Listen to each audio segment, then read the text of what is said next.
Make it make sense, my man. We got some mayhem again on Friday night. I was one of these guys. I was doing this.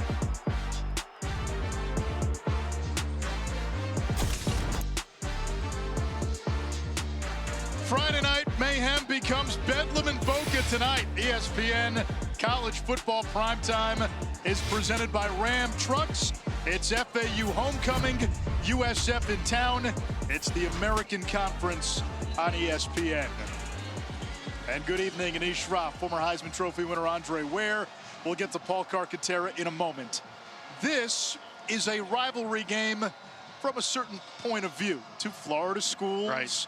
They share the same conference starting last season, separated by about 4 hours. However, South Florida does not see this as a rivalry. FAU does. Yeah, South Florida views this as, hey, we're the big brother. You're trying to play up to our level, so to speak, trying to keep it tamped down. But last year, Florida Atlantic proved that they belong on the field with South Florida. And if you want to escalate a war of words, a rivalry these days, is there any better platform than social media? The comment section of anything, Twitter, X, call it what you will. This war of words on the interwebs has added some fire to FAU and South Florida. Paul?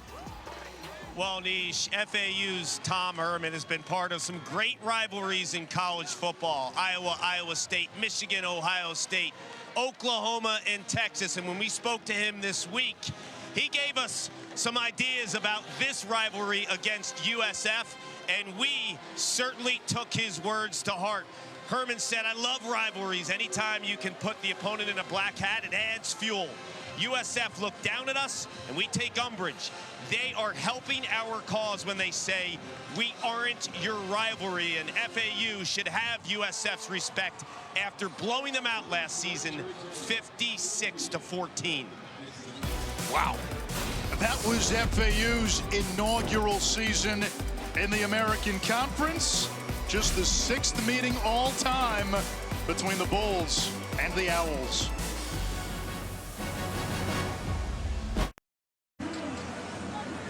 Anish Shroff, Andre Ware, Paul Carcaterra. Another Friday night. We have had one barn burner after another on these Fridays on ESPN.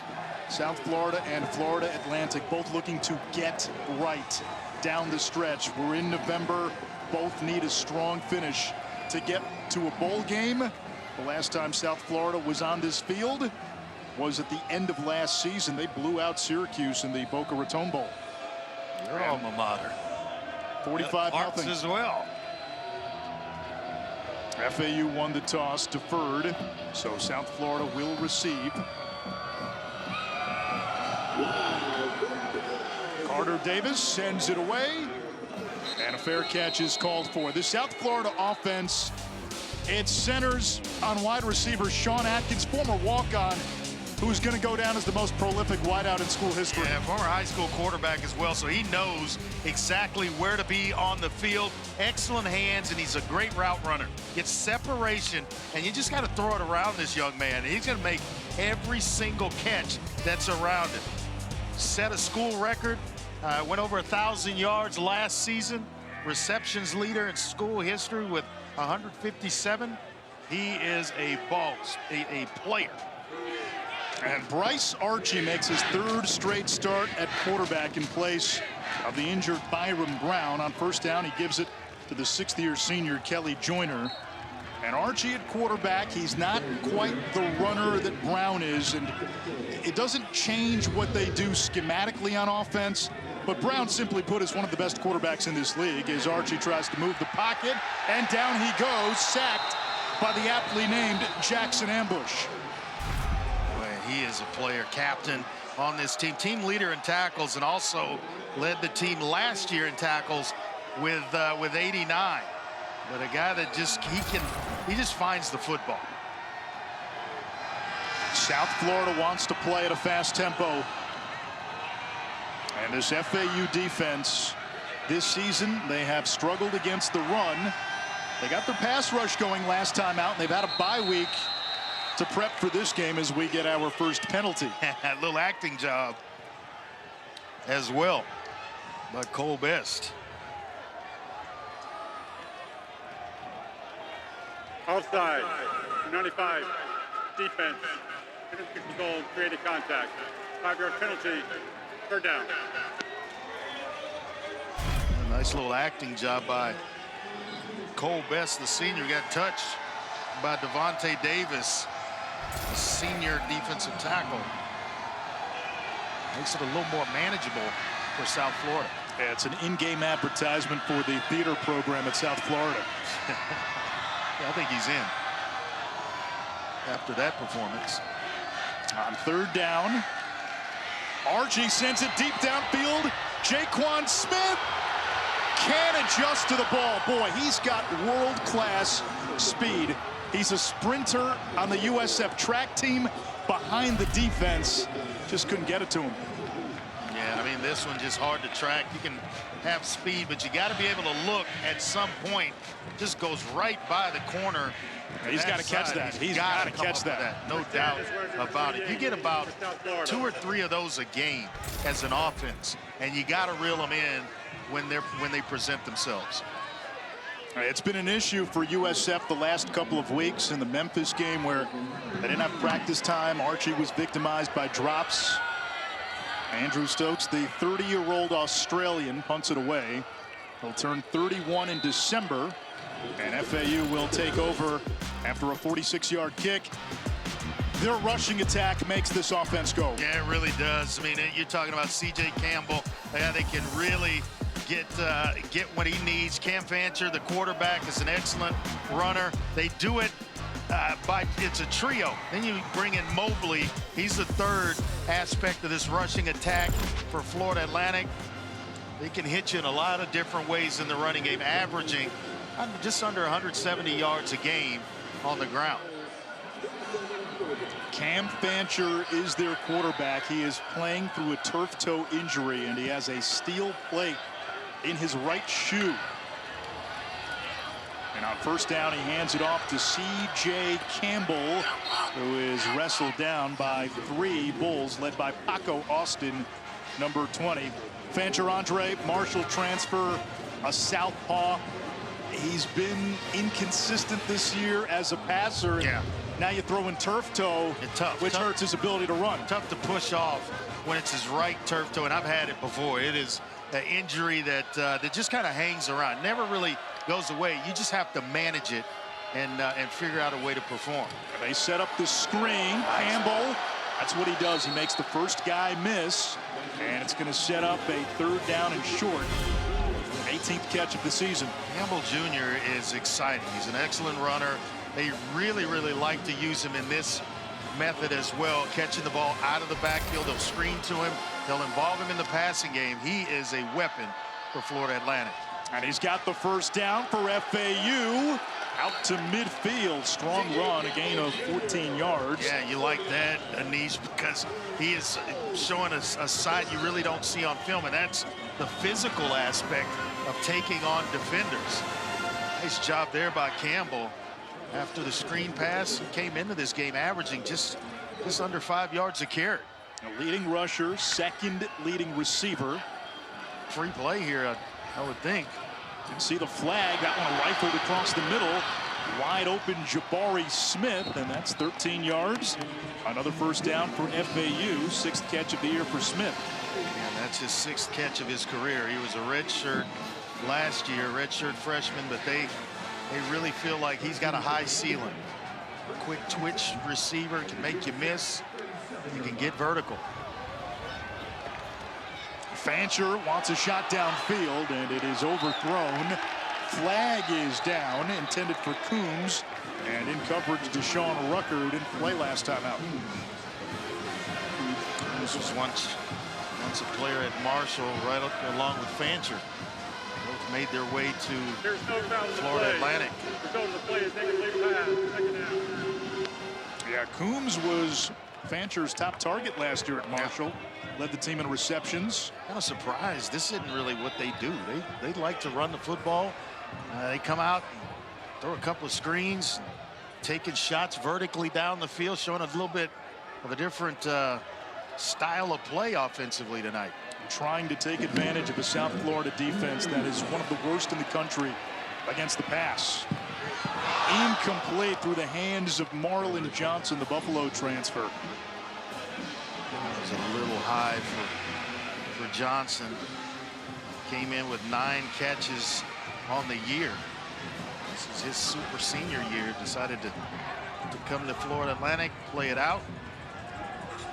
An impressive drive so far if they can convert here on 3rd down. And this might be one where if you get 4 or 5, you go for it on 4th down. No doubt.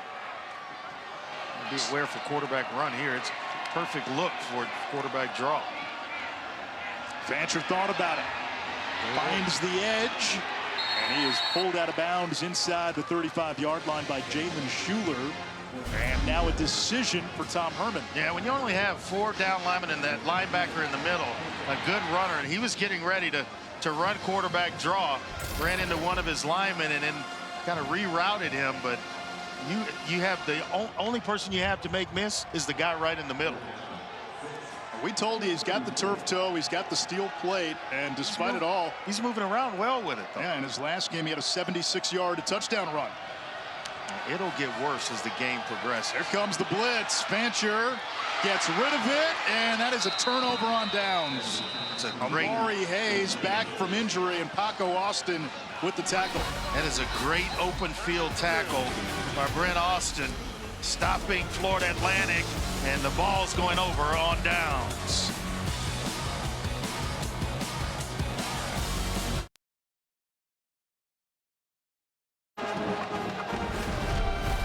Second possession for South Florida as we look at impact players when the Bulls have it. Yeah, and Kelly Joyner, their top running back, along with Naquan Wright. That's the running attack for South Florida. And then on the back end, C.J. Hurd is a safety that plays for Florida Atlantic. He is a tackling machine and a true freshman. It's going to be, you're going to hear this name for a long time. He is a great player on that side of the ball. Archie on 1st down takes a shot to the sideline, incomplete. And Andre Hurd has a tremendous nickname. They call him the Sea Snake after the Lord Corliss character on House of the Dragon. You can see that. He's a heck of a player, though. I mean, I love the locks. Meanwhile, USF rips off a big run. It's Naquan Wright getting out close to midfield, a gain of 18 yards. A solid year last year when he rushed for just under 800 yards. And he trucked an Alabama defender that went viral a year ago. 2nd down. They go fast, Andre, but this is a team that hasn't had normalcy in about a month. 2 hurricanes, number of players from the Bay Area had their families impacted. Yeah. Last year, the sad news about, last week, the sad news about the basketball coach as this one is incomplete. Amir Abdur-Rahim suddenly passed away, the head basketball coach at South Florida. And Alex Golish, USF's head football coach, telling us this has been the closest to a normal week since probably September. And if you go back to September, this was a team that pushed Alabama into the 4th quarter, within one of Miami at the half. It's been finishing games for South Florida that's sort of been the problem. For both teams. Yeah.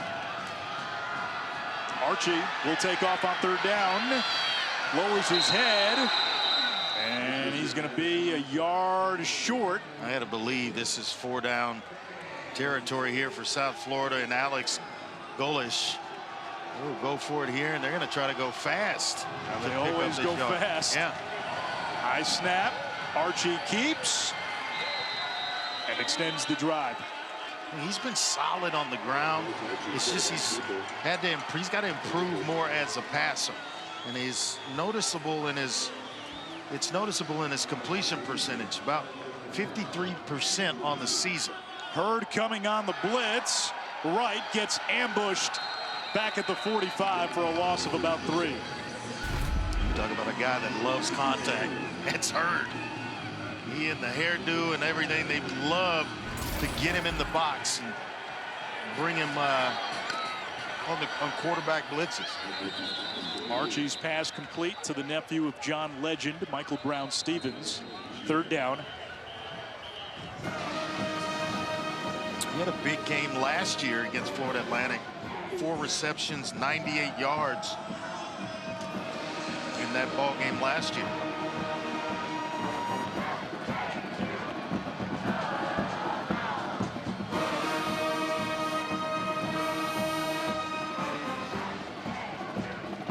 They called a flag. The defense. Players on the field at the snap. 5-yard penalty. Repeat second half. So instead of taking the yardage and the down, they take the yardage and we'll get the down back. Yep. So essentially, this is like a free play for South Florida. Where is Atkins? Where's Mr. Atkins? That's Porter in motion. And that handoff goes nowhere. Right, tackled by Jackson Ambush, who is the leader of that defense. And Andre, he wants to be a CIA agent. Ambush, pretty good last night. No doubt. I think he could be just about whatever it is he wants. Just a solid player and plays hard every single snap. Sideline to sideline player. Dangler, the tight end, moves from the slot now to that H-back position.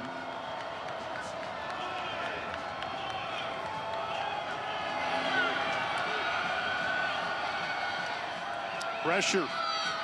Archie's throw is caught. And that's going to be a first down for USF. Keyshawn Singleton, who made his first career start last week. All he did, put up 100+ yards and had a 67-yard touchdown catch on his first career reception. Yeah, he went off in their last game. 4 catches, 105 yards and a touchdown. Just a young player that is continuing to develop. 3-star player out of high school. He is really starting to show up and emerge at South Florida. He chose South Florida over a number of power conference offers as Wendell Ford comes limping off the field. Mississippi State, Purdue, Indiana, who's having one heck of a year, Minnesota and Wake.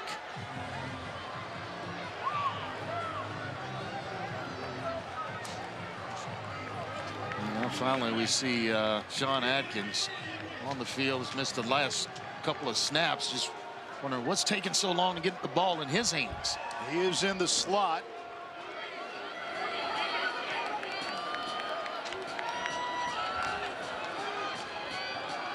Archie looks his way, almost picked off. What a play by Dunham. I mean, you talk about breaking on the football. Man, just sitting back there watching the quarterback's eyes. He knew they were trying. You bring Atkins in, not going to take long to get to him.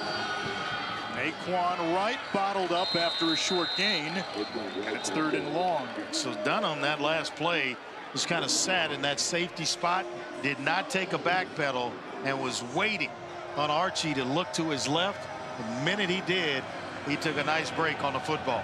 If you haven't seen South Florida, you're understanding their tempo. Yes. They'll go fast off incompletions, off negative plays. That time Wright has no room. A loss of a yard. It's 4th down. Eddie Williams, the 6th-year senior, comes up to make the play, and here comes the kick team. And I'm wondering if this is Nico Grammatica. We've got a player that's down here. It is Singletary, the tight end. Short-handed at that spot already. He is an excellent inline blocker. Is Peyton Singletary, and really big, plays a really big role in their running game. Field goal team with John Cannon out there for South Florida as Singletary is down.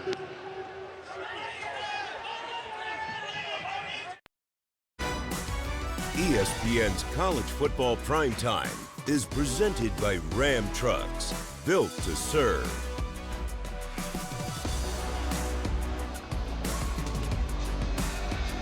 Some of the notable players to come out of Florida Atlantic. It is a relatively young program established in 2001. They've had some big name coaches in their time. Howard Schnellenberger got it started, right? Willie Taggart, and now Tom Herman, who had stops as a head coach at Houston and Texas. former offensive coordinator at Ohio State as well. And had the H-Town takeover. That's right, you were there. He was at Houston, yeah. Did a heck of a job there before moving on to Austin and coaching up the Longhorns. John Cannon handles the field goals inside of 50. Nico Dramatica, the son of Martine, handles the long ones. And this is a 46-yarder. And no good. Left his foot, was dead straight, and it never moved. Just stayed and hung out to the right side. Well, the last 5 games, the opponents of the Bulls have scored first. They got off the field with that excellent tackle by Brent Austin. And Florida Atlantic turns it over on downs. Now all of a sudden, they have an opportunity to still score first in this game. Triple header for you on ABC tomorrow. It starts at noon Eastern. A little cocktail brewing with the coaches. Manny Diaz, former Miami head coach, a fellow Cuban-American like Mario Cristobal, the head coach for undefeated at number 5 Miami. Then you got Georgia, Florida, world's largest outdoor cocktail party, with Texas A&M, South Carolina to close things off. Texas A&M undefeated in SEC play. Keeping an eye on that that first game, Duke and Miami. I think that's got the potential to be a pretty good football game. And Miami's played with fire a few times this year. A couple weeks ago against Louisville, escaped against Cal, Virginia Tech. Handoff goes to Campbell. Yeah, I like this. And C.J. Campbell, what a story this young man is. He came from a broken home, spent time in a foster home, lived with his best friend's family for a time in high school, ends up going to Florida State initially on a full academic scholarship. Well, he runs with some attitude. 4.6 GPA in high school. That's his yards per carry average as well. Man's consistent as in his play. But no, seriously, he catches the ball well out of the backfield, adds a lot to this Florida Atlantic offense, and they've decided to speed things up in themselves. Leon Washington, the short gain on first down. He is the son of former All-Pro return man Leon Washington. Jets, Seahawks, Titans, Patriots. Fancher with a quick throw, brought in by Amari Hayes, their top wide receiver. And glad to have him back. You know, Fancher's moving well. We know that right foot injury. He told me as a running quarterback, his quickness and speed in 10 to 15 yard areas is what separates him. An exceptional athlete, Ohio State champion in the triple jump, and a guard in basketball. And Andre, you love this with hoop guys and point guards and quarterbacks. The small court, when he translates that to the football field, he says it's like an ocean. You just see things develop so much easier when you have a basketball background. And tough to get your hands on him because he can make you miss. You know, that toe is going to start bothering him as we get closer to the second half of this game. When the meds start wearing off a little bit. Well, the handoff to Campbell continues to be a good play. Not so that time, but 5 carries, 38 yards before that last rush. I'll tell you what, another thing that's helping him out there on natural grass. So it's a little bit softer surface for Fancher. If he were on turf, then that, you know, the constant pounding and pushing off when he's throwing. Or finishing on that right side and being a lefty. South Florida wants a timeout. South Florida. There's a chess match at play. South Florida's defensive coordinator, Todd Orlando, used to be a former Tom Herman assistant at 2 stops.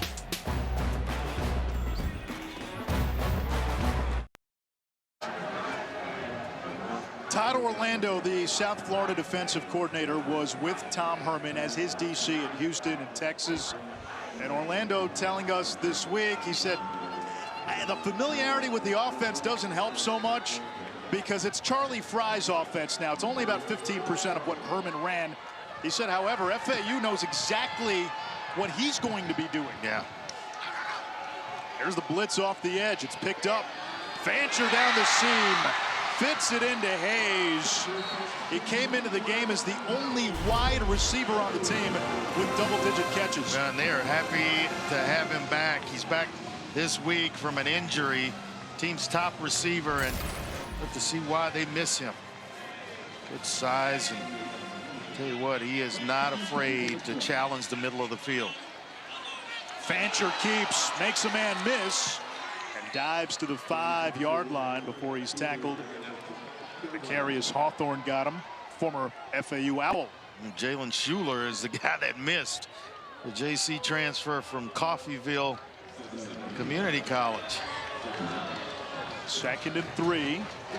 Florida Atlantic has had its struggles in the red zone this year.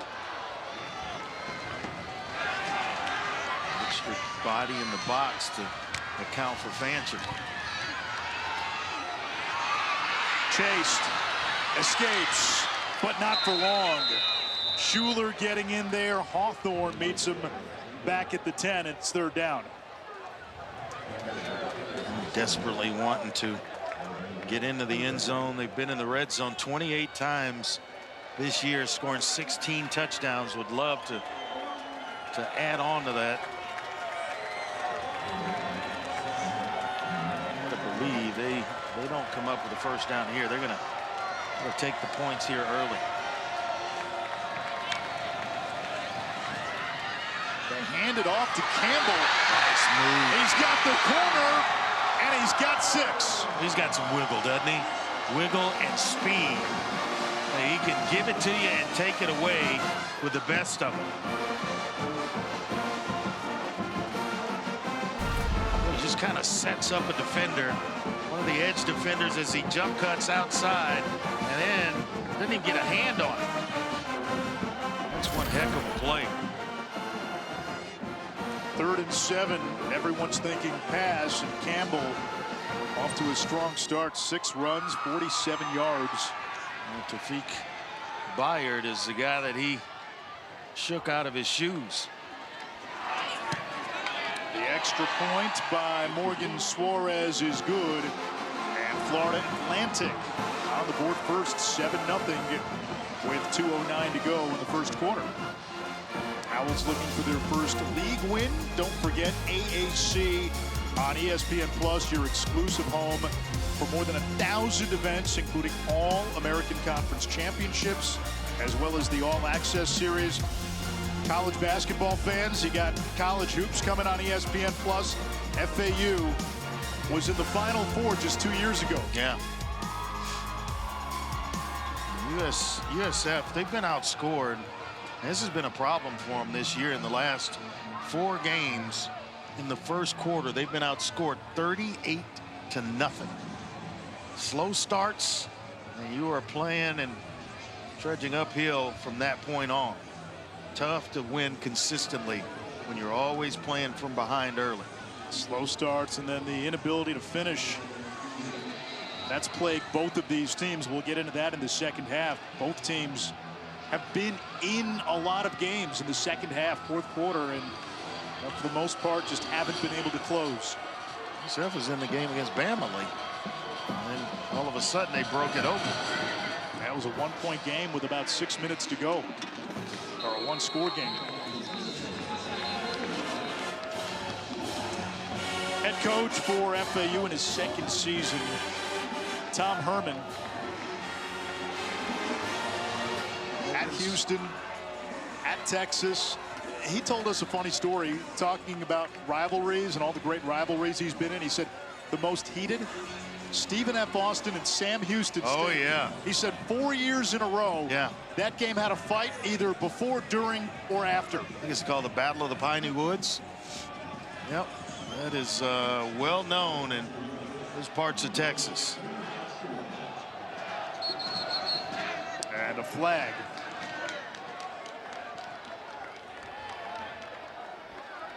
Ball start. 72.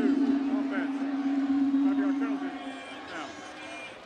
It's the center, Cole Best, who is making his second straight start at center for the struggling Mike Lofton. And this is a offensive line that's had to be reshuffled a few times. Jack Wilty, who can start anywhere, playing right guard today. Here's the speedster Smith. Good tackle. Boy, Philip Dunnan coming up, doing a heck of a job making that tackle in the open field by just all alone. Negative play. South Florida will still go tempo. Archie loads up. Down the sideline, incomplete. Big baseball player. He's a pitcher on the South Florida baseball team with a mid-90s fastball. And that time trying to get the ball to Singletary, the tight end. Or Porter, excuse me. Don't force it. Just got to take what's there. Establish some consistency, and that's how you're going to get better as this game progresses. But you can't continue to just force it to guys, especially when they're locked up man-to-man. Archie 0 for 3 on the deep ball. 1 was a drop. 2 for 7 overall. Pressure over the middle. Middle screen. Teron Key. He almost got it. All the way out to the 30-yard line. 4th down, and USF will likely call on the punt team. They do. The 30-year-old Australian Andrew Stokes. What were you doing at age 30? Goodness, I don't know. That's, yeah, give me a minute to think on that one. Age 30. I might have still been trying to play. Living in Oakland at that point. Trying to make a roster. Didn't realize that I'd rather be doing something else.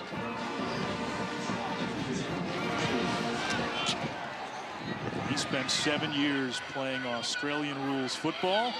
Fair catch called for at the 25-yard line. I'll tell you what, Florida Atlantic's not playing like the little brother here early.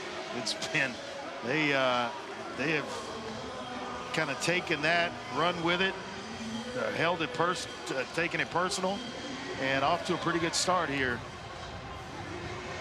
As they're up 7-0. They had a bye week. They have struggled in the pass game this year. Their wide receiver group last year was headlined by LaJohntay Wester, who was one of the top wide receivers in the country statistically. He transferred to Colorado. They had some injuries to that position. And then you bring in a new quarterback, Fancher. Fancher, the transfer from Marshall. They'll hand it off. Zuberi Mobley, his first carry, and he picks up 7.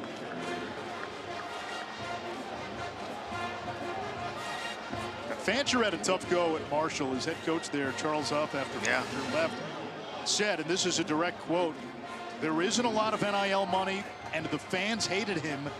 The kid was miserable." And he had become a lightning rod for that fan base. Wow.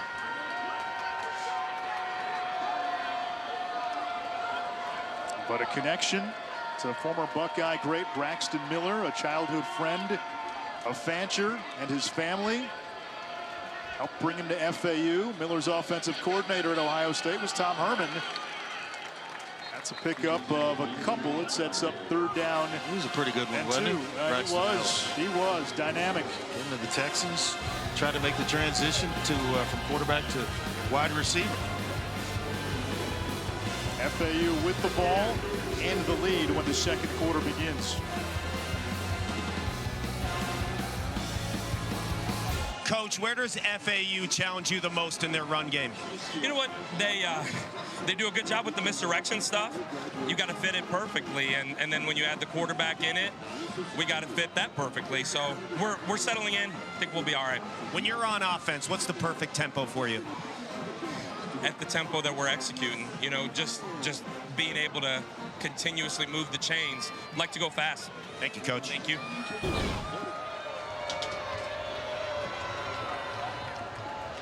Well, that's their speed, but FAU's got the ball, and on 3rd down, they hand it off. And Mobley's going to be a yard shy of the line to gain. It's 4th down inside your own 35, and here comes the punt team. Yeah, decision time for Tom Herman, but when you're this deep on your side of the field and you have a lead, go ahead and punt this baby away and play defense. They've got a pretty good punter in Logan Lupo. 8 punts of 50+ and averaging better than 45 a kick. Lupo runs up rugby style. And this one bounces. Atkins will watch it roll. And there's C.J. Hurd again on the coverage team, number 1. The Sea Snake. Always around the ball. And it pins USF inside the 15, a 53-yard kick. ABC triple header tomorrow. Miami tries to stay undefeated. Canes face their old coach Manny Diaz, who's now at Duke. Georgia and Florida in Jacksonville. Trevor Etienne, former Florida running back, now with Georgia, another revenge factor. And then Texas A&M heads to South Carolina. The Aggies, the only team in the SEC undefeated in conference play. Look at what Diaz is doing in season 1 at Duke, taking over for Mike Elko, who's now at A&M. He knows how to win. Kelly Joyner, nice swim move, and then brought down by Hurd at the 22-yard line, and gain of 8. We've got 2 legitimate backs, and Joyner and Naquan Wright. And they don't lose anything when they go from one to the other. They keep it on the ground. That might be a hair shy. Devontae Davis brings down Joyner. Nope, it looks like it's enough for a first. They pick up that first down. That's when the tempo gets faster. Photon fast. Who else? Atkins on the bubble screen. Brought down by Dunham. Ball looked to come out, but he was down. Knee was down. Elbow was down. Just wondered how long would it take, 1 quarter exactly, to get him the football. He is the school's all-time leader in receptions. Off play action. Archie steps up. Out to about the 30. Jarrett Gerald's former walk-on with the tackle. If they can pick this up here, 3rd and 3, and move the chains, keep this possession alive. Archie downfield, and he overshot Atkins, covered by C.J. Hurd. Boy, we're saying C.J. Hurd's name quite a bit already. He is just all over the field. There's a reason he leads this team in tackles. He's just a really good football player. True freshman leading the team in tackles. The Sea Snake, master of ships. Master of chips would be a pretty good nickname by the end of his college career. He's making a few. Amari Hayes waits at the 25. Stokes sends it away. Hayes watches it bounce. And downed at the 17-yard line. Now the Sea Snake, that nickname derives from House of the Dragon, Lord Corlys Valerian. They got similar locks, both quite dangerous.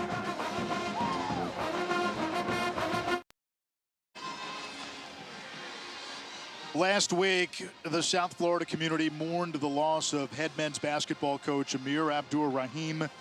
He died after complications from surgery. A year ago, he led South Florida to a program record 25 wins, an AAC regular season title. He was the conference coach of the year, got the school into the AP top 25 for the first time. And he and Alex Golish, the head football coach, bonded in their time together. They were hired a few months apart, similar situations, both trying to rebuild downtrodden programs. They would go to each other's practices. Golish telling us he would attend some of the basketball shoot-arounds. In the spring, Abdur-Rahim would come to the football practices, take notes. Their families grew close. Their kids went to the same school. And we're talking about one of the bright young coaching prospects in all of college basketball, somebody who would have a very realistic chance in the next 3 to 5 years to be the head coach at a top 10 program, gone at the age of just 43. Yeah, way too soon. And I don't think people realize just how close coaches on campus, in particular the football and basketball coaches, really get with one another, and they kind of bounce ideas. off one another a lot. Just really, really an unfortunate situation.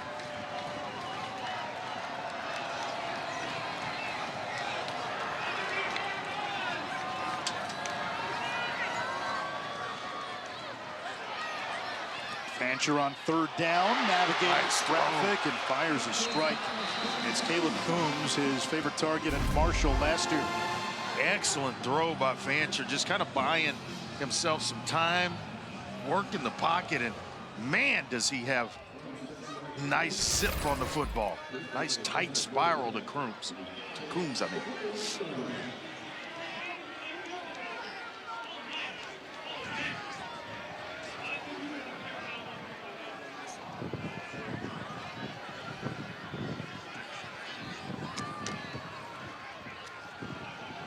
Fancher keeps and zigzags his way to the 47-yard line to Marco Augustine. Youngstown State transfer brings him down. Please tell me what they didn't like about Cam Fancher at Marshall. This kid can play. That's what Tom Herman saw. They saw what he was capable of a few weeks back in the North Texas game. They said, that's the guy we thought we were getting when we recruited him in the transfer portal. He's throwing dimes to Coombs, making guys miss as he pulls it down. I mean, complete package.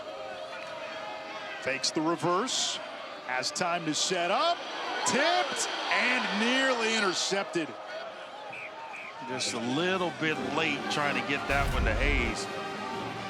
And just almost paid a big price as it comes off the hands of Hayes. Stays in the air a little bit too long. Almost Ted Ward almost had himself a pick. It would have been his second of the year. Ward had one in the Memphis game as well. His first career pick came last year against FAU. Campbell is a threat as a receiver here. Over the middle, and that is dropped by Hayes. Fourth down. Kawan Banks, the nickel defender for South Florida, in excellent coverage. It's kind of letting that bunch formation reveal itself and who's going where, and chose the right receiver in which to jump. Lupo's last punt went over 50 yards. He's had 9 of those this season. Let's see if they fake it here.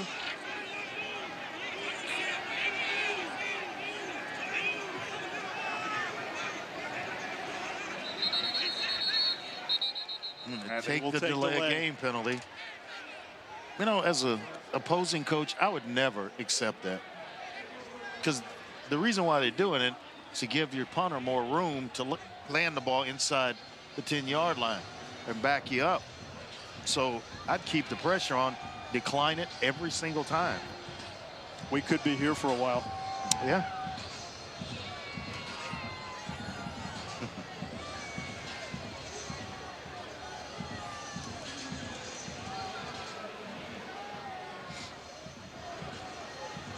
Delay game. Defense number 6 for disconcerting signals. 5-yard penalty. Good fourth down. Wow. So the delay of game is against South Florida. And this has been a point of emphasis. Jamie Petway. Is he barking out signals and trying to simulate the snap count? Well, now the offense is going to go back out there because it's fourth down and about a yard, so that and you're changes across the map. midfield, so yeah, absolutely you go for it. You got a dual threat quarterback. You got a receiver who can catch. A lot of options here for Charlie Fry, former NFL quarterback who's the offensive coordinator at FAU. Campbell goes out wide, empty set. Trying to open this defense up for Fancher. Fancher will try to run. Now throws. Wide open, Jabari Smith. First down inside the 30. Excellent job by Fancher getting the defense to commit to him running the football. And then at the last second, as he's approaching the line of scrimmage, flips one to Smith for the first down.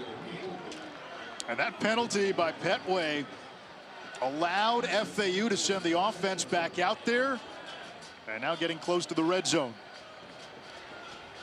Now those are the small mistakes that compound.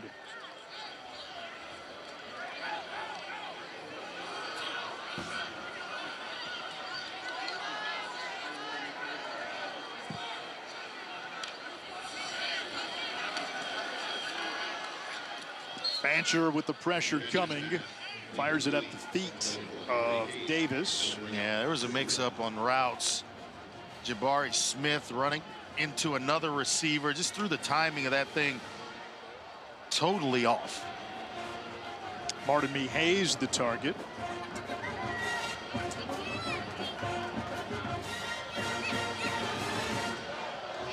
Get yourself back in rhythm here. And on. They've got two backs in the game. Yep. Mobley is lined up behind Fancher. He gets the call. Campbell setting the edge with the block. Couldn't hold it. Only a yard. Third down.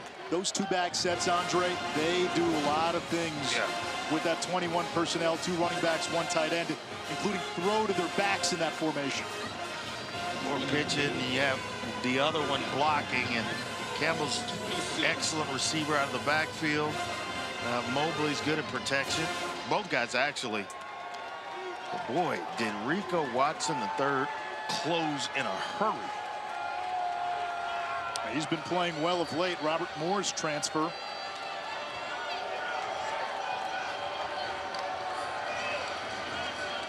South Florida brings the blitz, and Schuler gets the sack.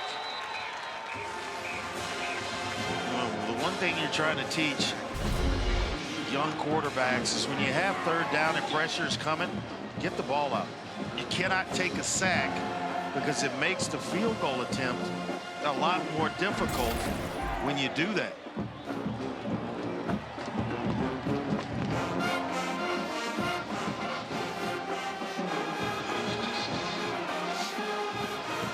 Carter Davis, who attempts their longer field goals, will come on.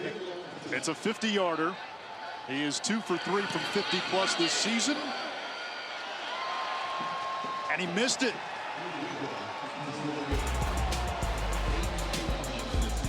Both kickers 0 for on the night. It's still 7-0 Florida Atlantic.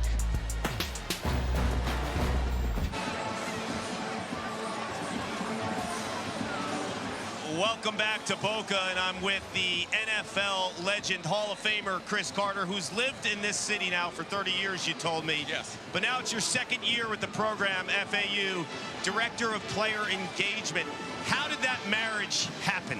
Well, Coach Herman, he has Ohio State ties. I went to school there.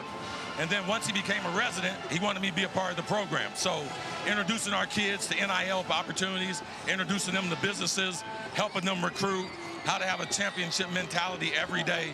Once he made the offer, I had to take it. I've been working at the NFL with player development the last 4 years, so then I decided to come help FAU. When you think of your position, and we have a play right here with USF, Anish, what do we got? Josh Porter gets shoved out of bounds by Hurd, and a flag at the end of the play. Going to be a late hit out of bounds here. Cart. Chris, when you think of your position, I also heard people around the program say you're not the head coach, but you're a head coach. What does that mean? I think that a lot of colleges, institution, if you look at Primetime, what he's doing there in Boulder, they're looking at professional athletes, how they can help their student athletes. We've had a wealth of experiences.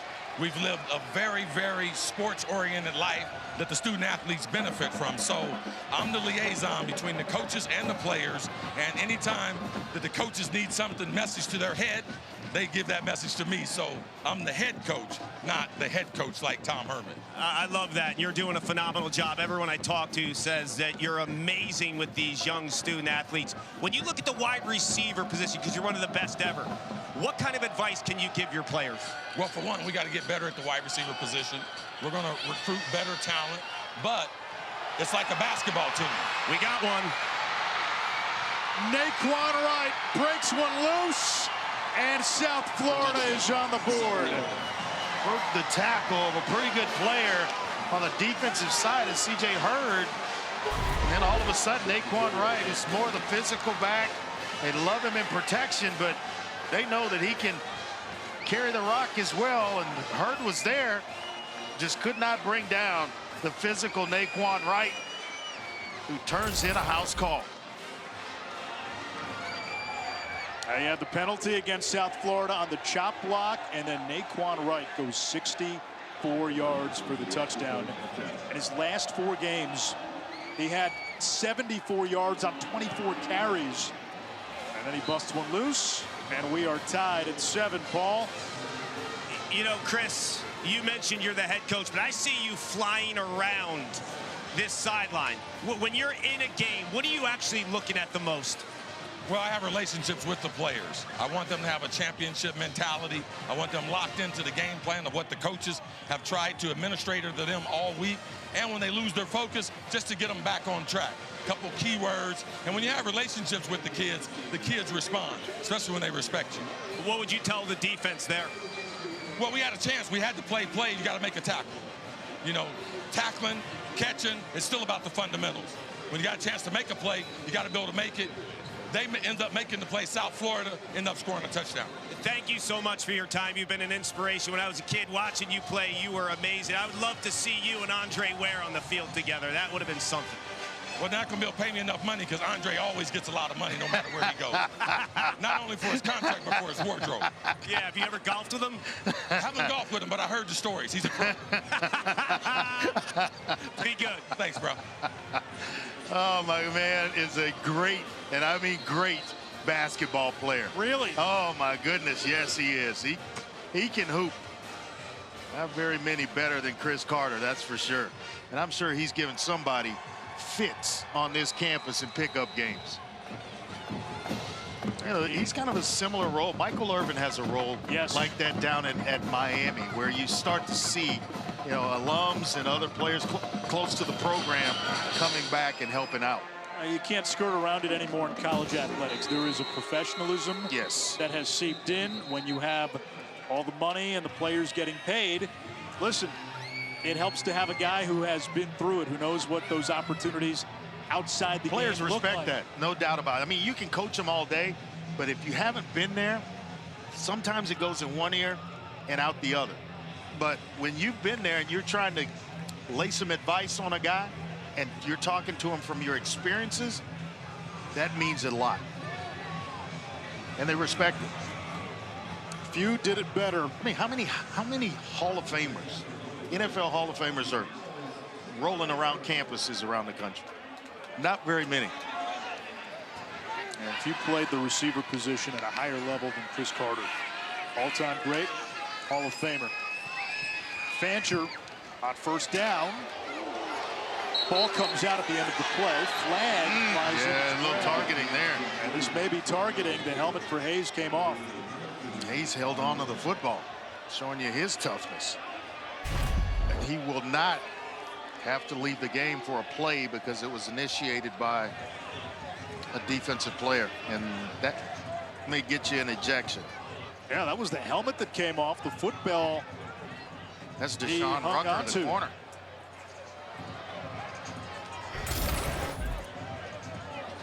Personal foul.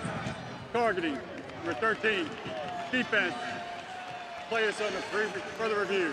So a receiver in the act of making a catch is a defenseless player. So what you're looking for is forcible contact to the head or neck area with an indicator. So you watch Rucker. Yeah, I'm thinking that's Rucker, not Kawan Banks. He just got their tongue tied a little bit. When they go back and see that this, qualify I think so. as an upward thrust, which would be an indicator of targeting.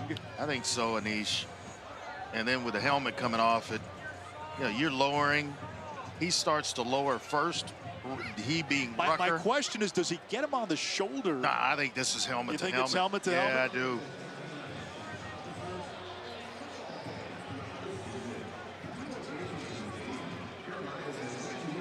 I'll tell you, that helmet coming off does not help his case. helmet comes off. It looks like the hit might have been head or neck area. a little below. And remember, all aspects of targeting have to be confirmed Yes. for the call to stand.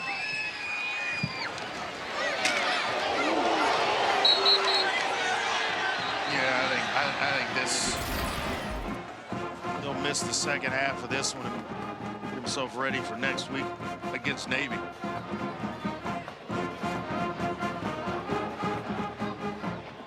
After further review, there is no targeting. No.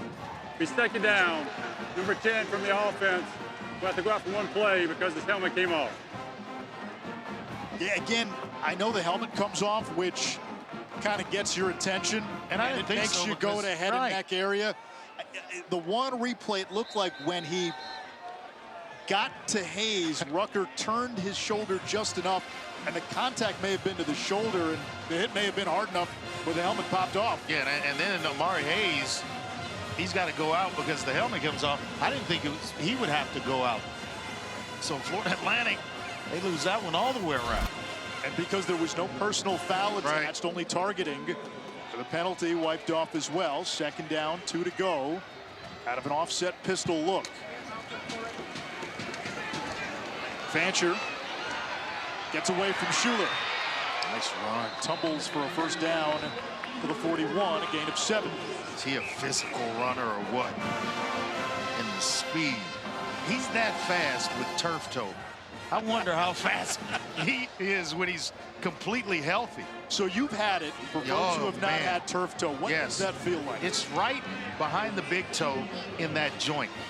And it's because you slam your foot into the turf numerous amounts of times. So there is a pain that just sits there. And you're going to keep moving, you're going to keep playing. So it's never really going to heal in season. You just have to figure out how to tolerate the pain and continue playing. And you try all types of things, shoes, all kinds of stuff. He's got that metal plate in there.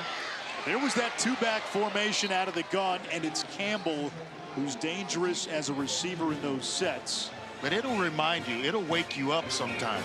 Like you just casually walk into the kitchen or something. It's like, oh yeah, I had turf toe a month ago. There it is. And it never really seems to go away. So what Fancher's doing is he's got a steel plate Yes, to in keep his shoe to kind of make sure that toe doesn't fold back. exactly right. And it's on his finishing foot, being a lefty. So once he throws it, he's finishing on that right side. Tremendous amount of weight. The screen, Mobley Nice. has room. It was set up very well for Mobley. And he is up for comeback player of the year.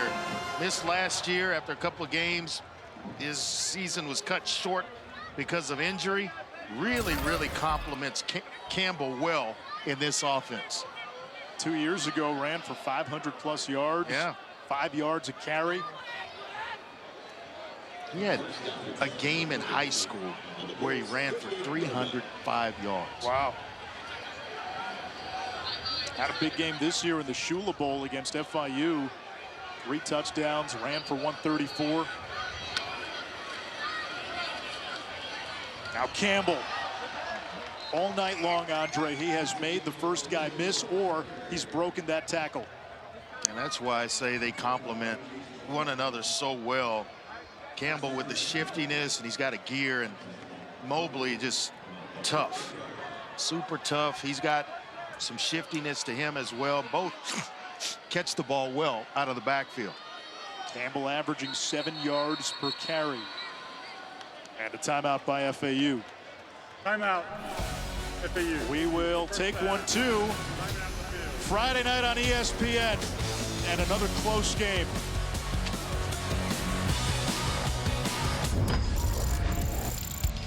Let's take a look at the night for C.J. Campbell, running back from Florida Atlantic. He has shown that he can run between the tackles, get the tough yards.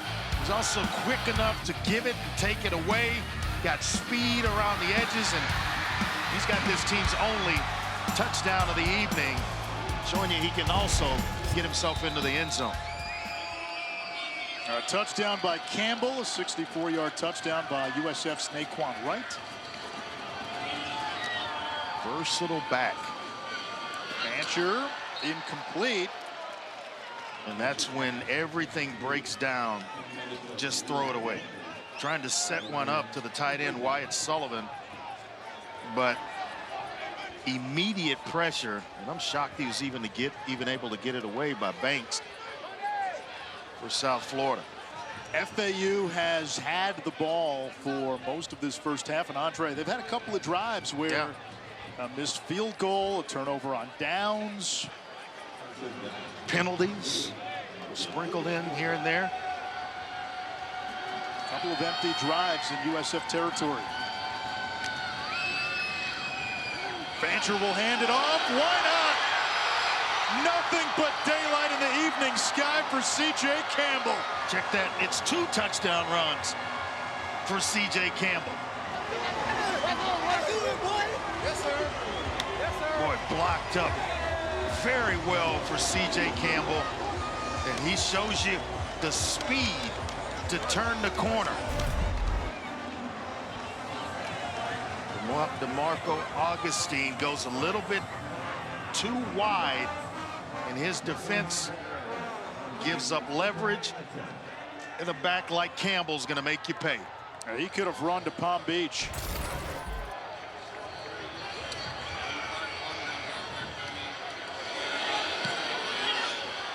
The extra point good. And 2 touchdowns by C.J. Campbell. 9 carries, 86 yards in this opening half. You know, Augustine gets way too wide. You get a missed tackle by Taven Ward, and then it becomes easy for C.J. Campbell, who is not shy about getting himself in the end zone. That's his 8th touchdown run of the year. Really putting together a solid season for FAU. Man, is he a good player or what? And he's better backs that we've seen this season. We were talking about this on Monday when we had our production call. You run a foundation where you try to help young kids. Right. This is a kid who had every excuse not to make it.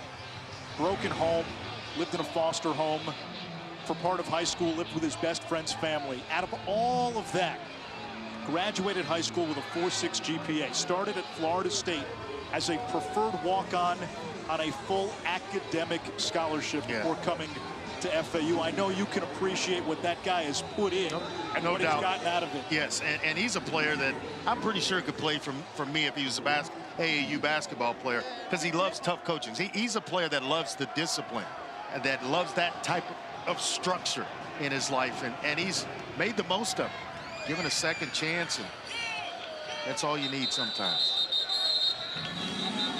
We have UFC Fight Night tomorrow from Edmonton, gentlemen, exclusively on ESPN+. Prelims begin at 5 Eastern. The main card at 8 is highlighted by a fantastic flyweight bout between former champ and #2 contender Brandon, the Assassin Baby Moreno, against the #3 contender, the Prince, Amir Albazi, who has only 1 loss on his record to date. Once again, buckle up. It's UFC, Andre. And they've got the ears, so you know these guys can scrap, man. That's how they get their vegetables. Archie puts some meat on this one, and it's knocked away by Bugs Brown.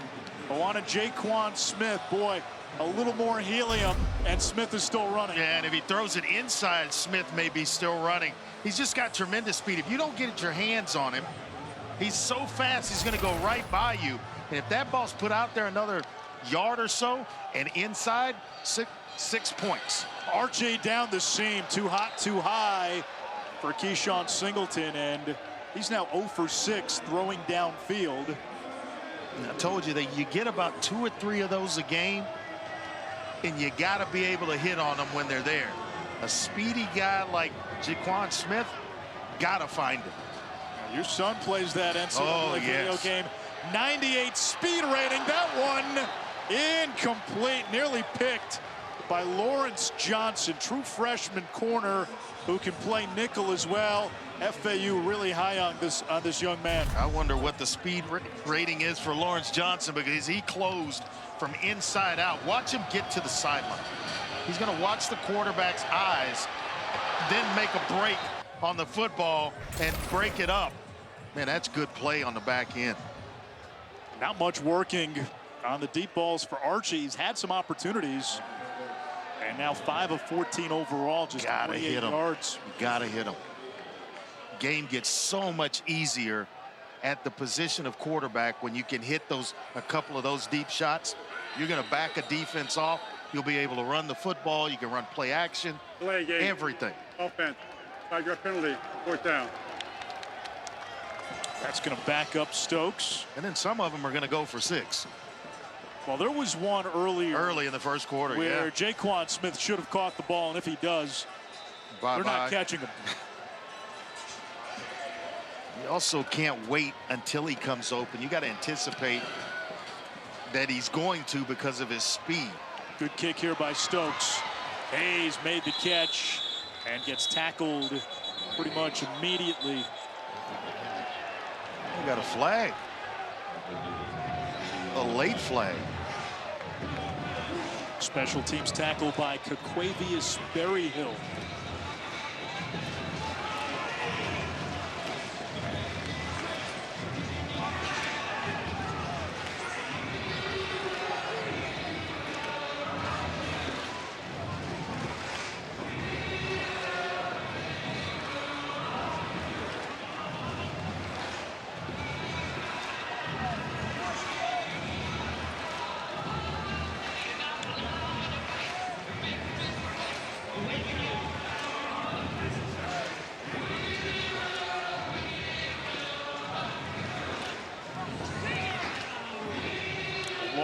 Discussion taking place.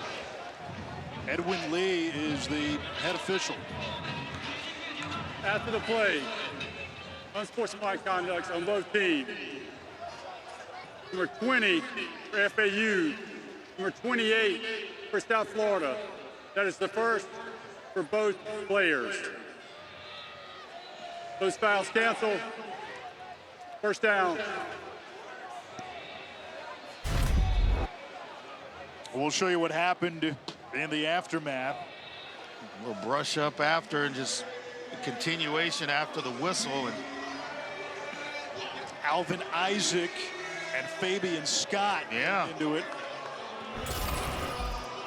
Well, remember what we said at the very top of the broadcast about this being a budding rivalry and perhaps a rivalry from a certain point of view?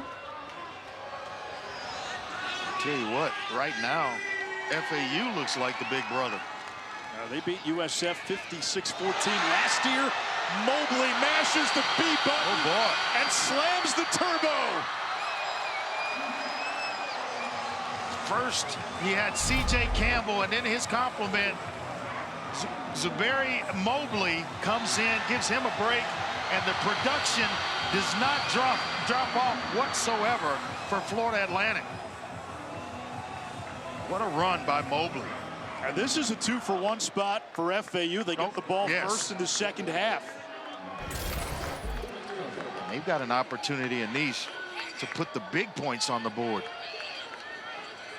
Can take their time with about three and a half minutes left here in the first half. They've had great balance on offense.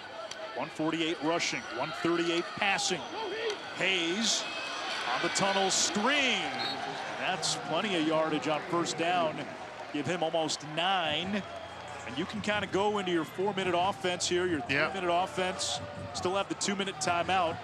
And South Florida does have 2 minutes and 2 timeouts to stop the clock if they choose to do so. It's an eternity. They have 2 timeouts.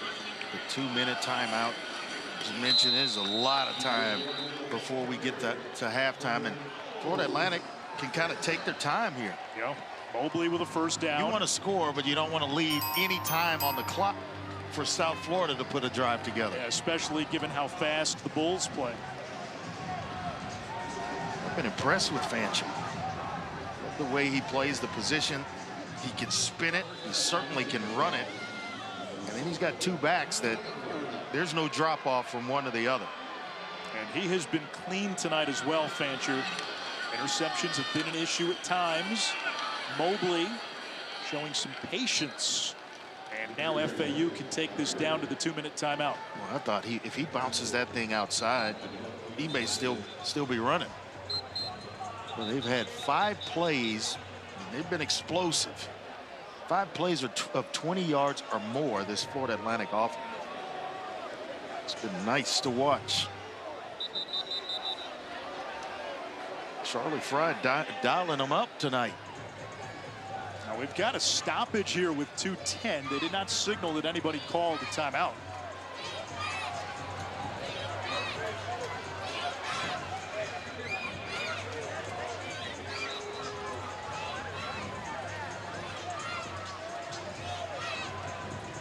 Now the clock starts again.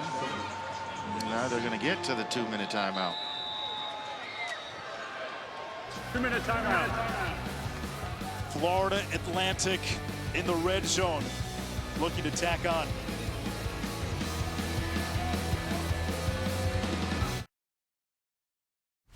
Hey, I'm Zubin Mehenti. Coming up at the half, Ashton Jeanty, the Heisman contender. Boise State in action. We'll have highlights. Greg Sankey weighs in on one of the biggest problems in all of college football, and he weighs in strongly. And speaking of problems, which remaining undefeated is going to have the biggest problem winning on Saturday? We'll discuss it all at the half. Guys. All right, Zubin. Florida Atlantic, FAU looking to get on the board again before halftime. Fancher in trouble. Oh, wow. And he's taken down by Bernard Gooden. Quick, fast. He's added about 12 pounds since last season, up from 268 to now about 280. Didn't lose a bit of quickness. And boy, I tell you what, that's a nice job, because that is an elusive quarterback that Gooden is getting after. He got 3rd down and long, and if you're FAU, the big thing here is no mistakes. USF trying to hold the Owls to 3 and looking for a chance to get the ball back. They bring pressure. Fancher's throw, complete, wide open, Jabari Smith, and it's 1st and goal. Nice job by Fancher standing in the pocket, standing tall, and you got to give credit to Campbell, excellent in protection. The offensive line against the blitz, they give him just enough time to find his receiver, Smith. Well, it's coming back. Wow. It's a late flag. And it's against FAU. Well, you overcome 3rd down and a mile only to have it brought back. I mean, it was perfectly executed. Are you thinking, excuse me, Campbell in protection? So now 3rd and 22, draw, screen, some kind of a run play. Exactly, because you don't know if you're going to get that lucky again, and they're not showing blitz. They could get pressure off the corner here. Mobley's the running back. Fancher, quick throw. Hayes has some perimeter blockers, and then ran out of room. Did stay in bounds. Let's go back and take a look at that last play, the holding penalty. Right on the edge, the right tackle. South Florida calls a timeout. Timeout. Richardson just South grabbed Florida. him and First dragged him to the ground. 30 seconds. Please set the game clock. 49 seconds. 49. It's not a name you see every day. Daughtry. Thank you. Musician, right? Yeah. 49 seconds. They added some time back. South Florida has a timeout. A field goal try coming for Morgan Suarez. Carter Davis missed from officially 49 earlier. Suarez usually handles their kicks inside 45.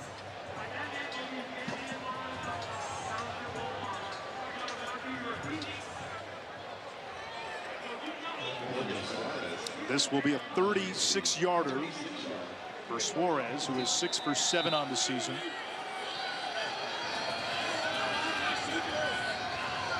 Have to move this one left or right. And this one is no good. Kickers tonight, 3 different ones, a combined 0 for 3.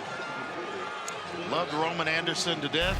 but never wanted to put the game in the kicker's hands. Take care of business yourself. And this was a tough angle. Look at it. It had to move left to right to get inside the goalpost, and it just stayed there, hung outside. And South Florida gets a break. They still have 2 timeouts, 44 seconds. As fast as they go, that's a lot of time.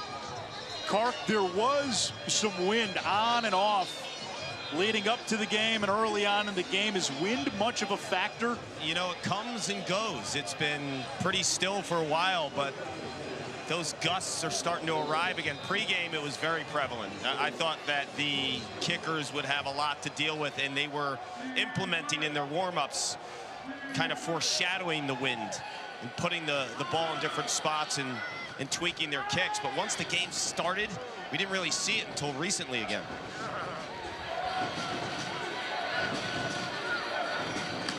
Atkins goes in motion. He makes the catch, nowhere to go. Tackle. He lost a yard. Excellent job by Eddie Williams, the linebacker, kind of tracking Atkins and didn't allow him to break that tackle to get up the field. Now the clock's still running. Going quickly. Archie's throw to the sideline, back to Atkins, first down and out of bounds. Remember, less than 2 minutes to go in the half. A first down inbounds would momentarily stop the clock. Remember, they're just looking to get in field goal range here. Back to the sideline, incomplete. Eddie Williams in coverage. Atkins the target. I think Atkins, watching film, he completed a pass in this game last year against Florida Atlantic. High school quarterback, Yeah. 4 for 5. And he threw it like he knew what he was doing. He's got 2 touchdown passes at South Florida. Archie over the middle. Might have to burn that last timeout. What a move. Teron Keith to the 42, and the Bulls call timeout with 7 seconds remaining. Timeout. South Florida. Keith threw one heck of a Final move. half. 30 seconds. I'm not sure who he made miss, but man, got caught with his hand in the cookie jar. Lawrence Johnson was the unlucky fellow. The South Florida backfield, their top 4 rushers, Joyner, Wright, Keith, and Young. You know when that happens, Anish, there's a lot of fun in the film room the next day. When you miss a tackle? Oh, when you get shook like that, face down, you do a face plant. How many times is it paused, rewound? Oh, a bunch. It's going to be paused and rewound a bunch. In both film rooms. Both film rooms. Yes. Well, you got a freshman in Johnson, and the top 4 running backs for South Florida, all 5th and 6th year seniors. So now Archie, who pitches for the South Florida baseball team, has a 90-mile-per-hour plus fastball. Trying to heave this downfield. Maybe you got a chance for something quick to the sideline. He's got a big arm, but he has not connected on any throw downfield tonight.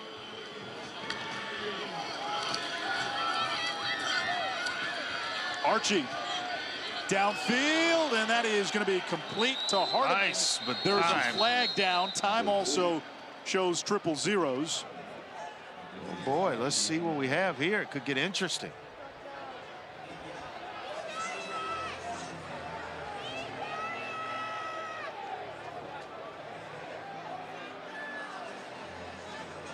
Actually, sitting here trying to master lip reading.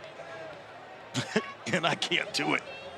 Officials gathered together trying to figure out what this flag's about, but we don't have to wait very long. Edwin Lee has the call.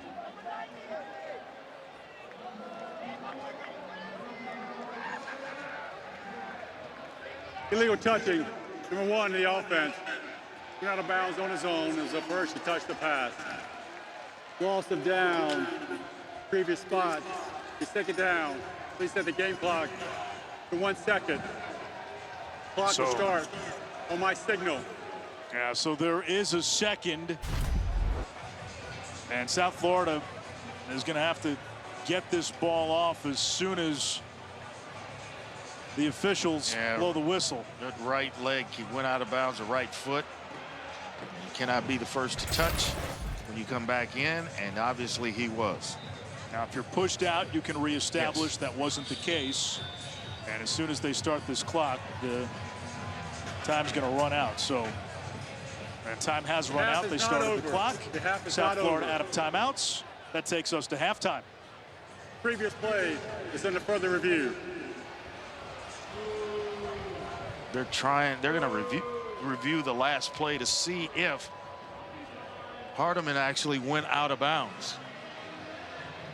Or if he caught the ball, because if it's an incomplete pass, then more time on the clock. Well, the clock wouldn't start on the official signal. Right. So a couple of components working here. I think he's definitely out of bounds. That right foot, the left one as well. And with the incompletion,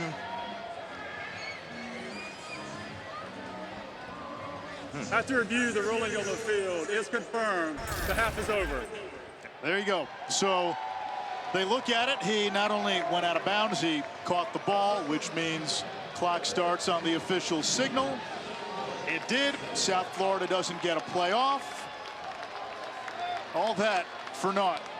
Clean it up, Zubin. Anish, Heisman, thank you so much. You know, last year when San Diego State took on... Welcome back to ESPN College Football Primetime, presented by Ram Trucks. It's the American Conference on ESPN. We're in Boca. FAU leading USF by 7 at halftime. And this is where the game truly begins for both teams, Andre, where both teams all season long have struggled in the second half. They've struggled to finish games. Yeah, it's just been that way for both USF as well as Florida Atlantic. Got to find a way to get over the hump. Both teams need this game if they're going to stay in the bowl race. Both under 500, and when you take a deep dive at their records, a lot of instances where they have been in these games up until the second half, up until the fourth quarter, and then it gets away. Yeah, and right now, Florida Atlantic seems to have a hold on this thing in terms of the running game, being able to lean on that with both backs, both C.J. Campbell as well as Zuberi Mobley. FAU will receive to begin the second half. Alon Tucker, son of former first-round pick in the MLB draft, Michael Tucker, waits deep. From the 2. And Tucker dropped at the 25-yard line. Let's check in with Paul Carcaterra. Well, Anish, I just talked with Tom Herman of FAU, and he's super pleased with the run game. Why wouldn't you be? The Owls 149 yards on the ground in the first half. He said it's all about the misses what their backs are doing in the second level of this USF defense. He said the juke moves and they're able to plant their feet and get it going. It also helps when your quarterback is a big part of the run game in Cam Fancher. And he said that Fancher had a good half, but he would like to have him capitalize on some opportunities in the air in the second half. And defensively, really thrilled with the way that they played this super fast tempo of USF. Fancher, RPO, and he misfires, looking for Hayes. Yeah, this first half for FAU, 300-plus yards on pace for 600-plus yards.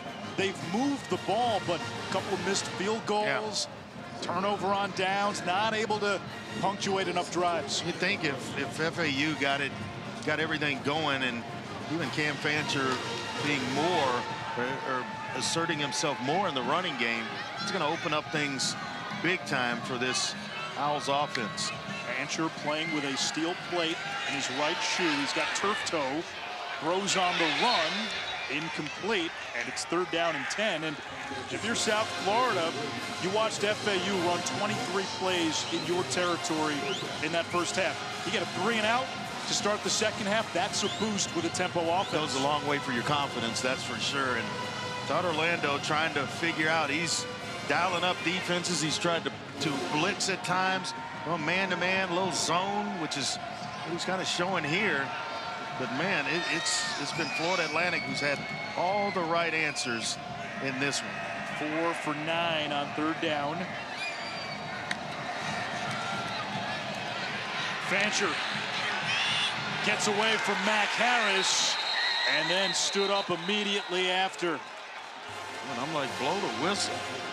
And we get a flag at the end of the play. Kwan Banks went down to both knees. Yeah, I think Jordan Church, a little extra, the left guard for Florida Atlantic's going to get called for an unsportsmanlike here. I was waiting on that whistle to come for Fancher, just taking unnecessary shots from this South Florida defense. He's not going anywhere. Just go ahead and blow the ball dead.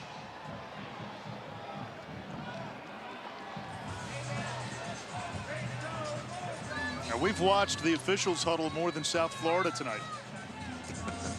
They seem to have huddled a long time.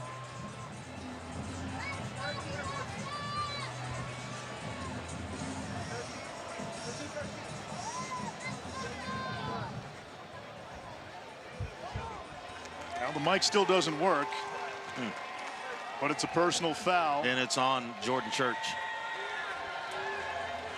Personal foul. Gonna back it up.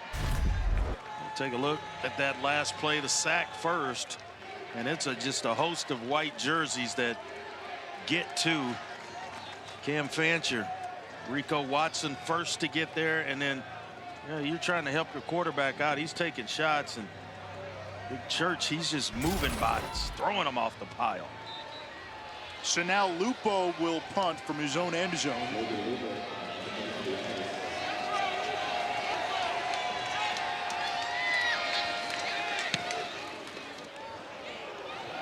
Good kick. Punt. Atkins near the sideline. And terrific special teams coverage after the 55-yard punt. It's Goggins, a freshman, as we check in with Paul. I also caught up with Alex Golish, head coach of South Florida, and he said they were inconsistent on offense. I kind of pried and asked him why. He said, you know, when the protection is there, we're not hitting on some shots. And when we lack protection, our wide receivers, they're getting their breaks, they're getting open, and then we miss on those. So they have to tie those two things together. And he also said he can't abandon the run in the meantime, but he does feel like there's some shot opportunities here in the second half to go deep, Andre. Defensively, he said the tackling has just been poor. And you know that FAU is going to continue to run hard at USF all day long with the two-back system, and he's very well aware that he's going to get a heavy dose of the run game, and the tackling has to improve. Yeah, you've got to find a way to get the ball in the hands of Jaquan Smith when he's behind coverage, and they've had him open a couple of times, overthrown, underthrown. Meanwhile, another lengthy discussion about a flag.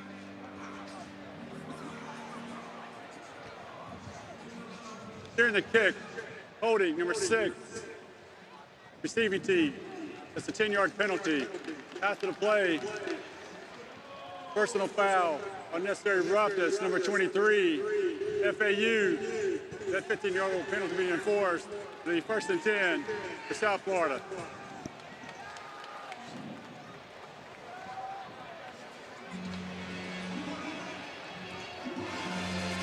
So gonna improve the field position for South Florida.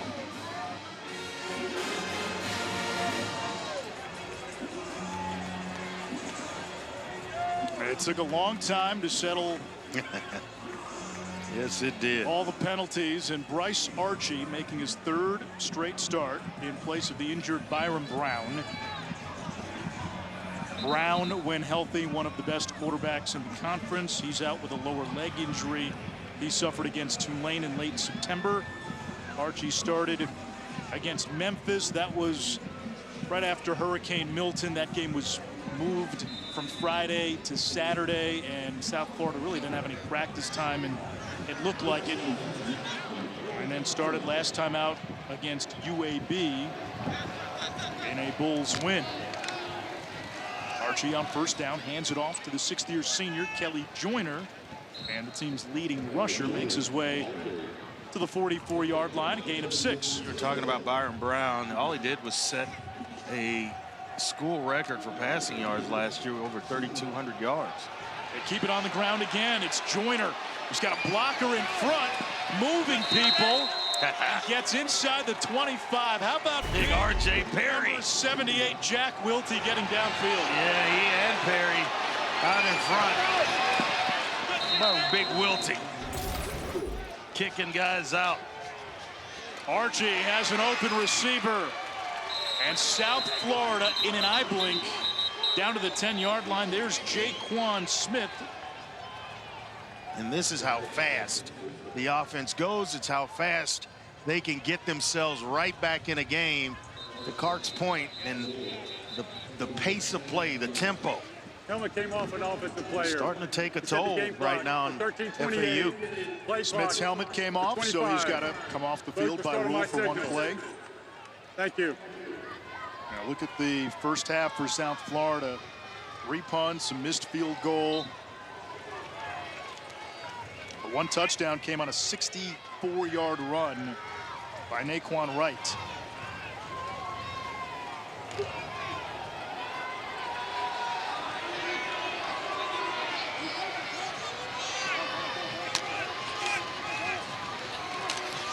Joyner gets the call and pinballs inside the 5 where he is tackled. A pretty good block by Singletary, the tight end, to free up Joyner. Going quickly again. Joyner pushing. And he's going to be marked just shy of the goal line.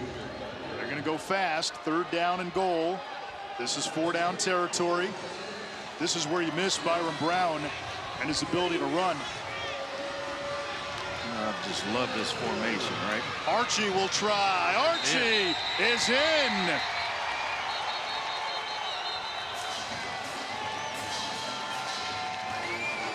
Just like that, initial possession in the second half, South Florida has made this a game.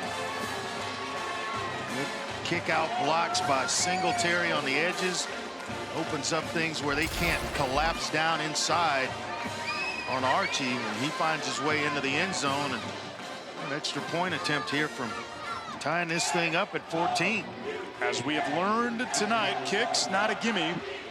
On field goals, kickers are 0 for 3, perfect on PATs. Cannon ties the game at 14. This is going to be an interesting finish. Two teams that have not quite figured out how to close games. Well, they're in a close Somebody's game. got to close it tonight. The new 12-team college football playoff begins December 20th on ESPN. NFL Countdown Crew comes your way Sunday at 10 a.m. Will Jordan Love play against Detroit? All the happenings before the Tuesday trade deadline at 4. Monday night, we have Monday Night Countdown, which gets you set for Buccaneers Chiefs from Arrowhead. Got the NFL trade deadline Tuesday at 4, and that is not the only thing happening on Tuesday evening. I know where you're thinking, but there's something else as Milan Tucker will run this off. What we're excited about for Tuesday, the college football playoff rankings revealed for the first time. You can see it at 7 Eastern with the college football playoff top 25 show. This is the All-State playoff predictor. How about some of these first-round matchups? Clemson, Ohio State, Notre Dame, Tennessee, Texas, and A&M, who will have just played. Great. That would be great. Texas wins that game. You have the rematch with Georgia. Ohio State, maybe Miami or Clemson. They may end up playing and then have to play that first or the second week. The college football playoff top 25 show is presented by Allstate. Rephrase that second round. Mobley on first down with a short pickup. And fans, don't forget to go to ESPN.com/Allstate Playoff Predictor to check out your team's chances to make the college football playoff. Again, first rankings Tuesday at 7 Eastern on ESPN. Can you imagine being team 13 and 14? It was like being team 5 and 6 the last few years as we get third down. So you know there's going to be some drama that surrounds who's in, who's out. But what's fun is there was a reality for a lot of contenders. You got to November, and you got 2 losses, you're done. Yeah. It's not the case anymore. Not the case anymore. 2 losses may win you your conference championship. And that means you're in. Yep. Especially if it's a power conference. Third down for Fancher and this FAU offense. 4 for 10 on third down. Steps up and throws incomplete for Marlon Johnson. Another flag, 2 of them in the backfield. A lot of flags tonight. A lot of flags. Personal foul, dropping the passer, number 90. Defense, 15-yard penalty, automatic, first down. Now, those are the ones that drive you crazy as a head coach. We saw earlier in the game on 4th down and 6, South Florida had a player who was using disconcerting signals, extended the drive for FAU. Now you've extended the drive again. Yep, Decarius Hawthorne, number 90. Late on the quarterback, and oh yeah, no doubt about it. He gets away with the first bump. Yep, no doubt about it. And then took it too far. Tim tossing Fancher to the ground. South Florida trying to get lined up here. 2 tight ends. C.J. Campbell, boy, through a phone booth. And he's still going. They don't blow the whistle, and now more flags at the end of the play. Is that one, Andre, where the ref's got to blow the whistle and call forward progress at some point? At some point. They're trying to let it go as the piles continuing to move, and it may be because the guy was involved in the play after his helmet came off.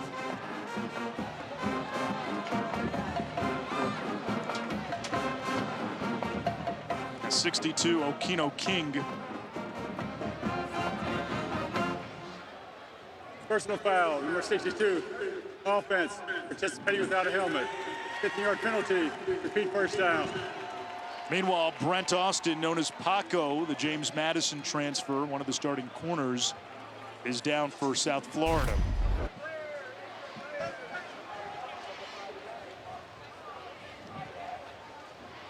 His helmet comes off initially, so that was going to draw the flag. And then right there, when he tries to get into the pile. That's what did it. Now that's what did it. There is Paco Austin. Now this is a South Florida pass defense that came into the game ranked 130th out of 133 teams. And now they're starting cornerback. One of them is down.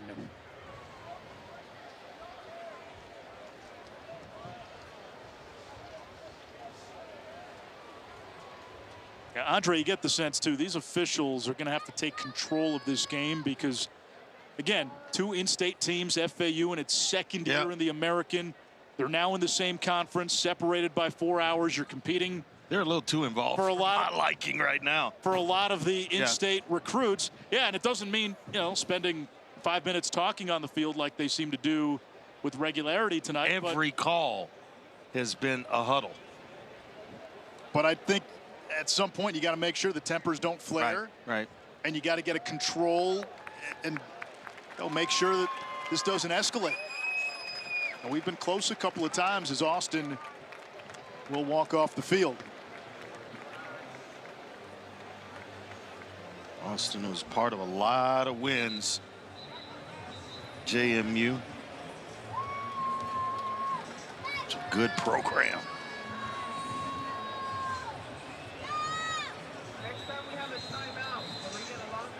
I don't know if we have our folks who can get the official stat on this, but if you took time of possession for South Florida and time of possession for the officials huddling tonight, South Florida's at 11:59. Might be got to be close. Yeah, they're pushing it.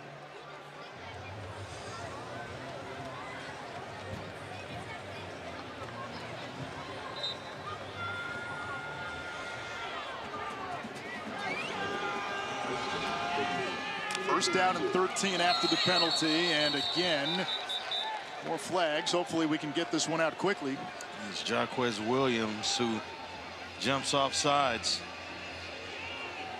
So it's going to be a free 5 for Florida Atlantic here. Offside. Defense.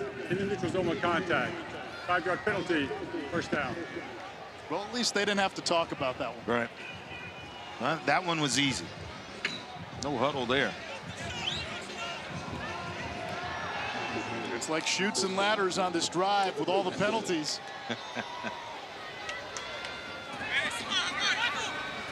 And it's only first down. With 10:40 to go in the third. Fancher down the seam, man wide open. Campbell! House call! His third touchdown of the night. Boy, he has shown it all tonight, Andy.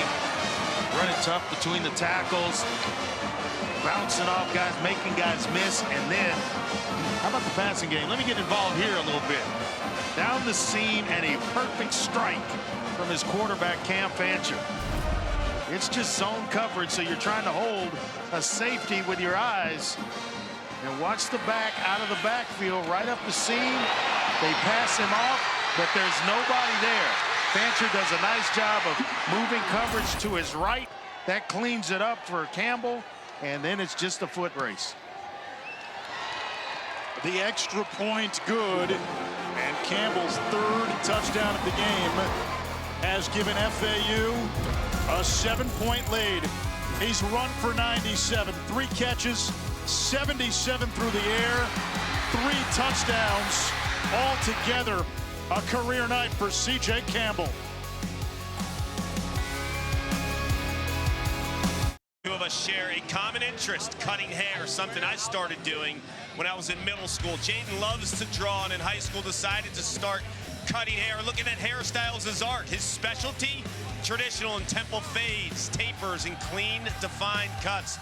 Teammates and good friends get the hookup. He's a business management major, and he told me one day he'd like to open a chain of barbershops and have 18-wheeler, which is his number and name tied together as part of the name. Owning a business, he said, is like being on a team, a group of trusted people with the same mindset.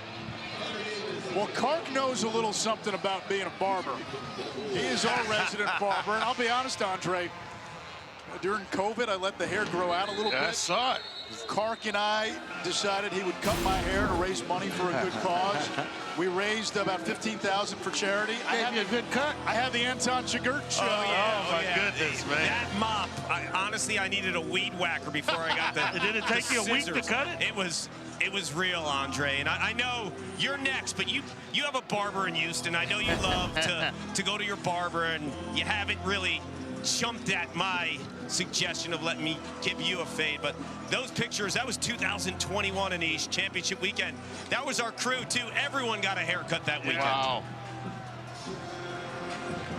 Yeah, he will pack his haircutting supplies. Play action. Atkins juggles and holds on. Andre, would you let Kark touch your hair? I would. You would? I'd try it at least once. Yeah, absolutely. He'd get a shot. What if you had to be on air the next And time? if he did a good job, I would do it. And if he did a good job, I'd continue. Now it's his job. You know what the best part is? It's free. I've never charged a friend. Oh, you know what they say? Sometimes you get what you pay for. Not much there for Wright. Now, he did a good job. I give him that. He did a good job. I fade. Yeah, he made you a new man. He did. My wife... I didn't know. I don't know if I would have recognized you. Most people didn't.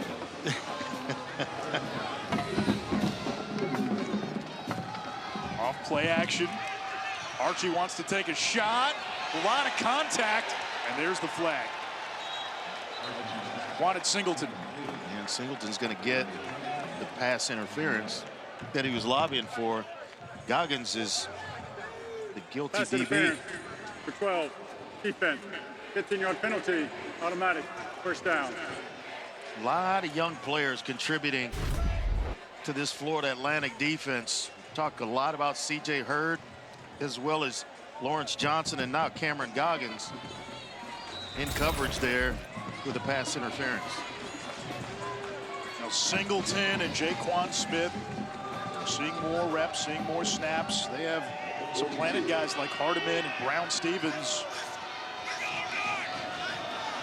South Florida's had some issues with drops from that receiving core. Quan Wright taken down right at the 40-yard line. Desmond Tisdale comes up with the stop. Jackson ambush in there as well. Gotta answer that scoring drive.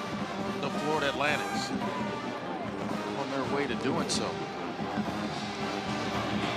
RG to Singleton, who brings it in, and it moves the chains. You hear me say this sometimes, that guys are playing the position of quarterback, or are they running plays? And I think Archie's somewhere in between where he's just running plays. Because when he throws the ball, he is waiting for a guy to become wide open before he lets it go. When you graduate to playing quarterback, you're starting to anticipate.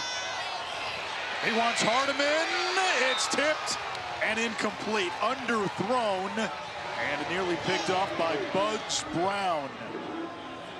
Senior transfer from Maine in on the play.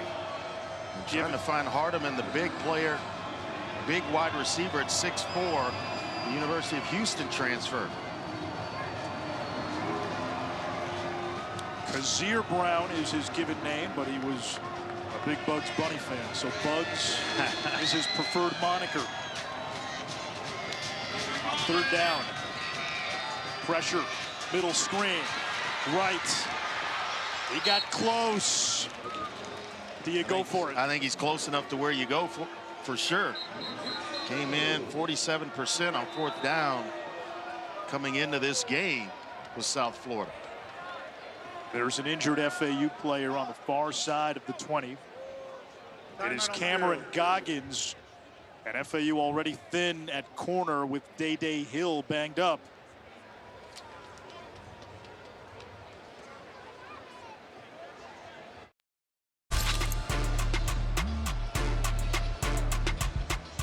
Leading rushers tonight, C.J. Campbell for FAU. 2 rushing and a receiving touchdown. Naquan Wright ripped off a 64-yard touchdown earlier in this game. 4th and 1 for South Florida, looking to extend this drive. I just don't know why teams go into the shotgun in this situation. Archie shovels, and there is Wright. Pound for pound, the strongest guy on the team. Squats 635, benches 385, and muscles ahead for a first. Yeah, he gets better each and every time he touches the field. Archie will keep on the zone read and takes a big hit. Remember, he's the backup quarterback, and Byron Brown is out. There's C.J. Hurd again, the Sea Snake. You see why Hurd leads this team in tackles, always around the football.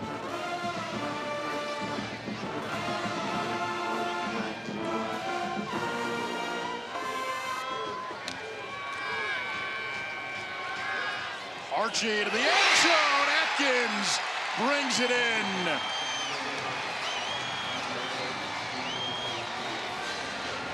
What a throw and an even better catch by Atkins.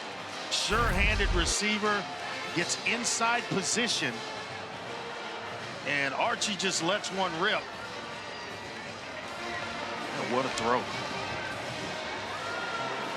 Got inside of Dunham, who tried to undercut it, and the ball was placed perfectly. You're going to undercut it, I'm going to put it up high and let Atkins go get it.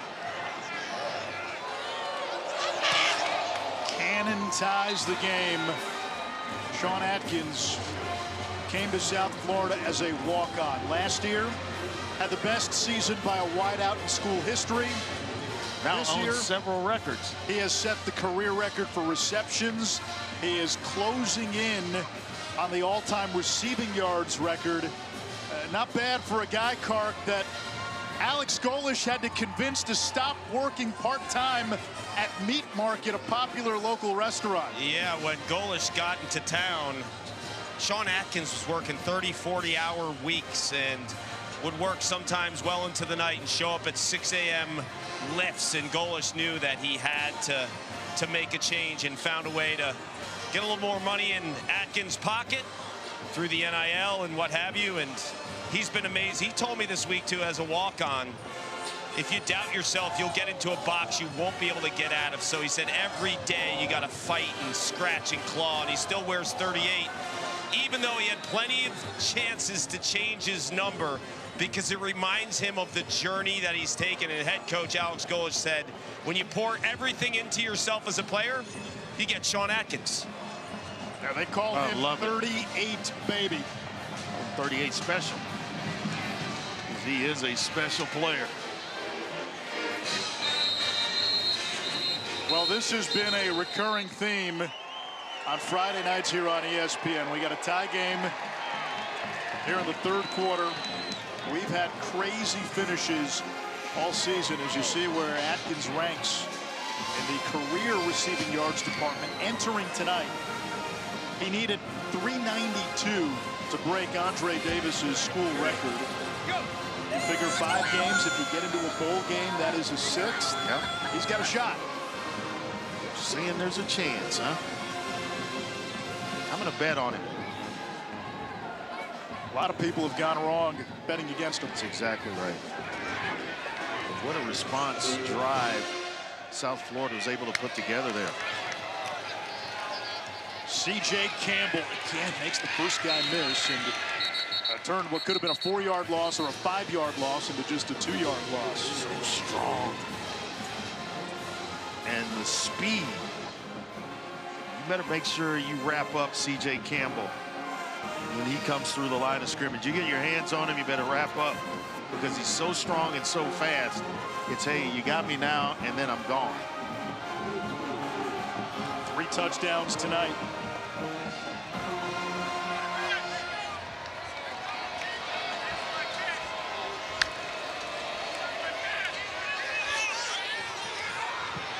Fancher engulfed.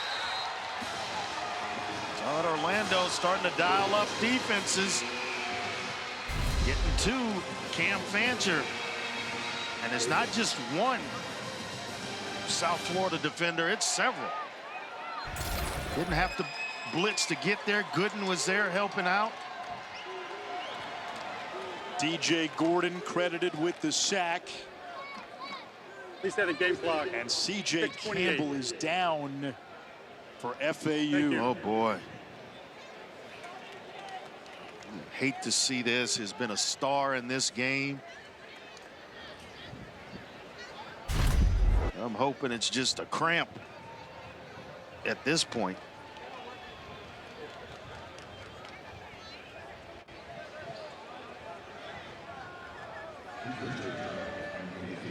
You don't want to speculate, no, but it looked like he came down awkward on that foot. And it makes you wonder if that was an ankle. Just kind of got tapped as he was in his route. That's a good sign. That running is a off the great field. sign. Just a good player, man. Kind of guy you'd spend money to go watch.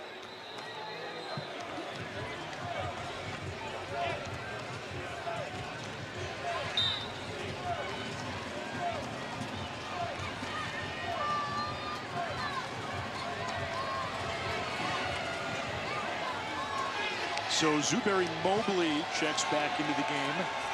Redshirt junior from Miami.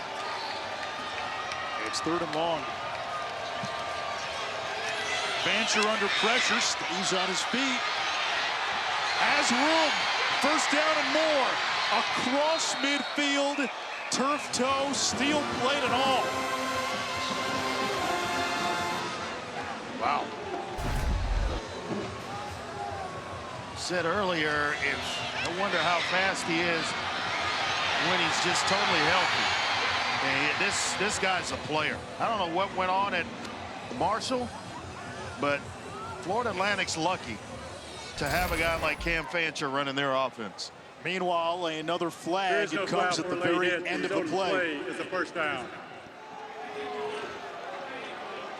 And no penalty. They pick up the flag, maybe looking at a late hit. They thought maybe it was a player that hit him out of bounds late. It's actually a coach on the sideline trying to stop his momentum before he went into the bench area. Yeah, I think that's missed. what it was. Yeah.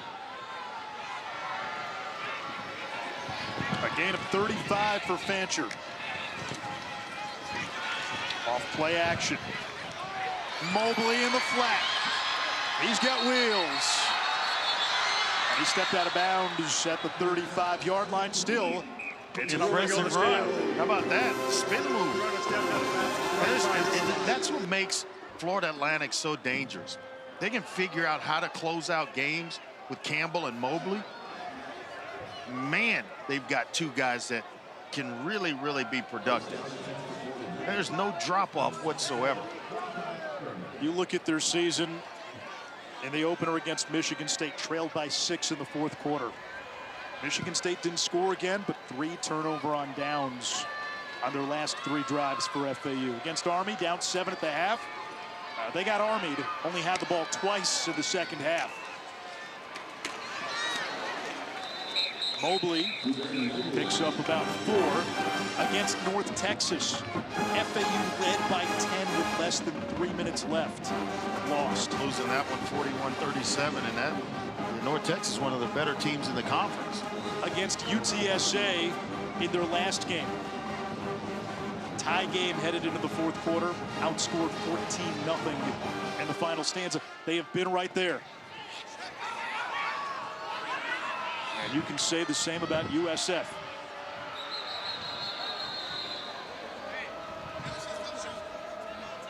You look at some of the second half scoring margins for South Florida as we get a timeout. FAU, the first half. 30 seconds. Against Alabama, South Florida was right there with Bama. Second half outscored 28-10, 28-3 in the fourth quarter. Wow. Against Miami, yeah.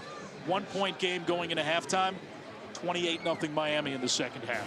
Against Tulane, outscored 14-0 in the fourth quarter. Against Memphis, didn't score in the second half, outscored 7-0 in the fourth quarter. Now, they did change the narrative last time out against UAB, where they finished strong, but that's been the issue for both of these teams.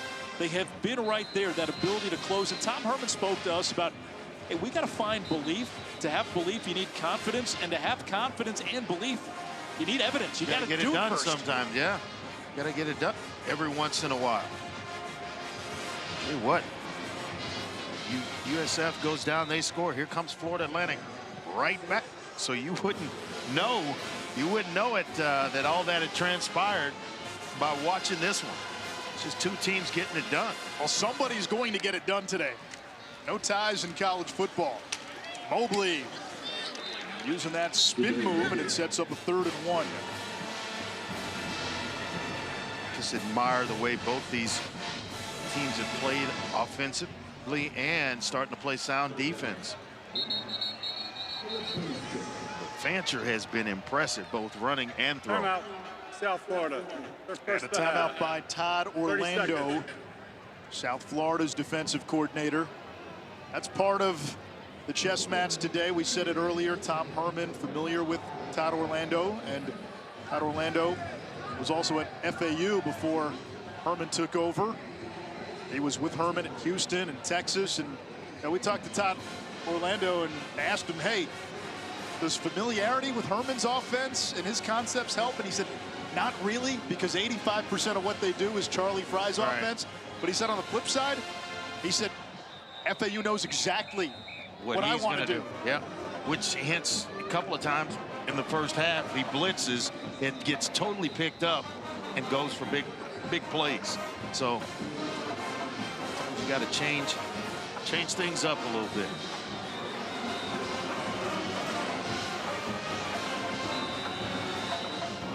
There's Tom Herman, second season at the helm.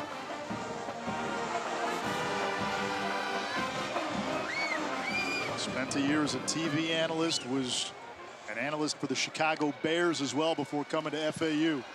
Fancher, incomplete, was looking for his tight end Sullivan, 4th down. One to go. That play call tells me you're going for it. Yeah, that's a good throwaway or a good high throw because it looked like Brent Austin was right there in coverage. Saw him limp off earlier. And they hand it off. Mobley, I don't know if he got there. He did not. Stopped inside the 30, South Florida with the football and a chance to take the lead for the first time. Big Hawthorne gets tremendous penetration along with several others on this USF defense. Hawthorne, the big fella, sliding down over the center and does a heck of a job. He's well short of the first down there. You said something to me in a commercial break earlier. You said when you go into the shotgun on 3rd and short, 4th and short. Yep. You limit your playbook in terms of run inventory. Yeah, it's tough. Unless you're in the pistol, you can't really get downhill fast enough. As well, you allow for penetration. And that's exactly what happened with Hawthorne. Let's see if USF takes a shot. Check down in the flat, room to run. Look at the speed of Teron Keith, grad transfer from Bowling Green for 18. He showed some speed there. 3rd running back in this deal. I wonder if something's going on with Jordan. He's got room. Archie in front of him, ready to throw blocks. And in 2 plays after the turnover on downs, USF's in the red zone. And Teron Keith is like, hey, don't forget about me. Talking a lot about Wright, a lot about Joyner, but I'm still in this thing as well. Smith, the motion man. Right back to Keith. And this time he doesn't get very far. Eddie Williams, we've said his name quite a bit, coming up with another tackle.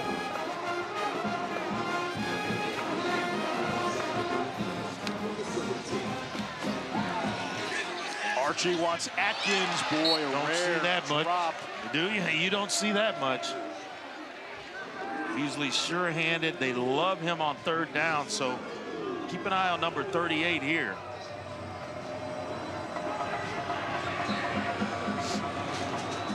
A team high 5 catches for Atkins.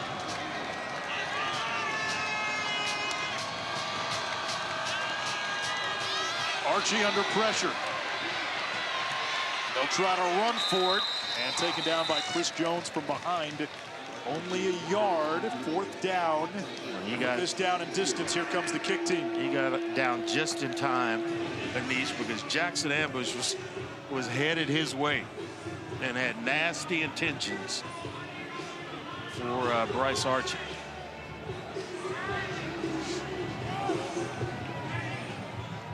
John Cannon for a field goal try. He missed from 46 earlier. This is a 34-yarder. Place kickers tonight 0 for 3 on field goal attempts. And this one inside the uprights, and South Florida leads for the first time tonight. A couple of big plays in that sequence by Teron Keith gave this South Florida offense some life. Fresh legs coming into the game. It's fun to watch. Archie gaining confidence in every single play. And Alex Goll is telling us sometimes it hasn't been all Archie's fault, and we've seen that tonight. There have been some drops, and that's why they made some changes at receiver. You're seeing more of Singleton and Jaquan Smith and Josh Porter, less of Abdur-Rahman Yassin, Hardiman, Michael Brown-Stevens. Rahman Yassin's been banged up. Now it's on Florida Atlantic on homecoming night to answer.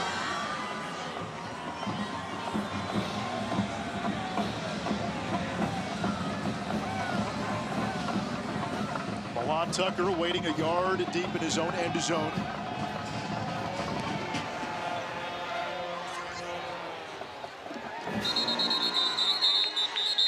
All right, FAU's big star tonight has been C.J. Campbell, but We saw him go down. Kark, any update? Well, good news. Trainers were working on him and retaped his ankles, both ankles, but he's favoring his left ankle. When I was following him, he was practicing cutting. Trainers gave him the go, gave him his helmet back, and he's heading onto the field. This is huge for FAU. He's been a monster in the backfield with 3 touchdowns tonight, and his ability to break tackles, Andre, get into the second level of this defense. Break tackles, Kark, make people miss in space or in the hole. It's so valuable to this offense. And he's great in pass protection as well.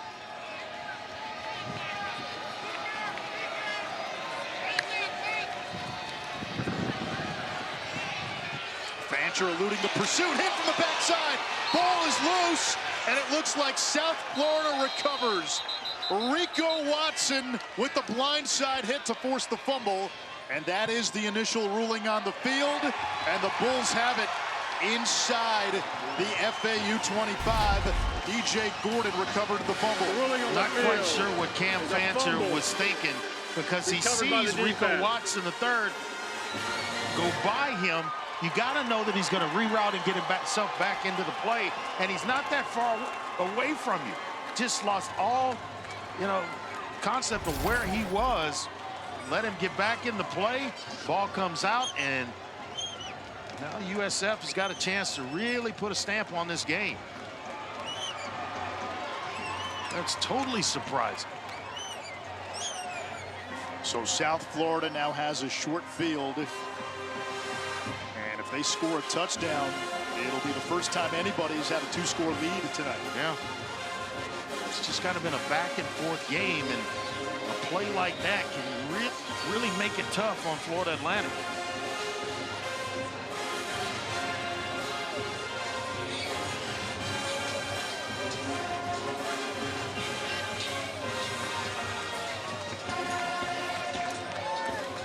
They're taking an awfully long time to get settled. We're told the play is not being reviewed.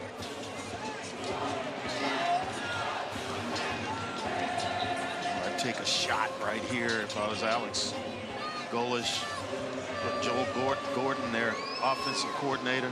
Sudden change. Excellent field position. Test the seams and see if Florida Atlantic can cover up. 152 through the air, 193 on the ground. And Joyner's the running back. Joyner on first down, hitting the backfield. Here's the 18-wheeler, the Barber of Seville, blowing up that play, 2nd and long. Tell you what, big fella got everything moving in the right direction, didn't he? Senior from Nashville, Georgia.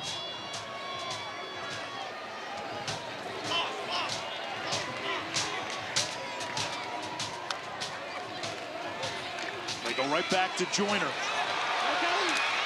Navigates a jagged path all the way to the 15. And he got a big chunk back to set up 3rd and short.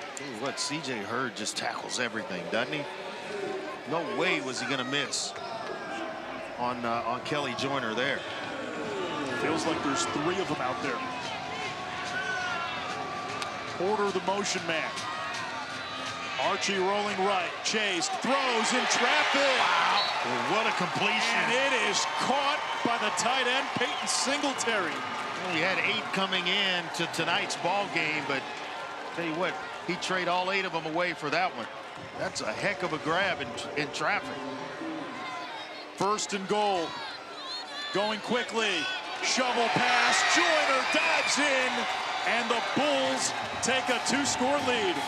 Well, they do one. That's well executed by Bryce Archie, making it look like he's going to sprint out, and they sneak Joyner in underneath. So you're going to have the defense pull itself. That opens it up for Archie, for Joyner underneath. Excellent job. It's a rollout. Nope. Shovel pass.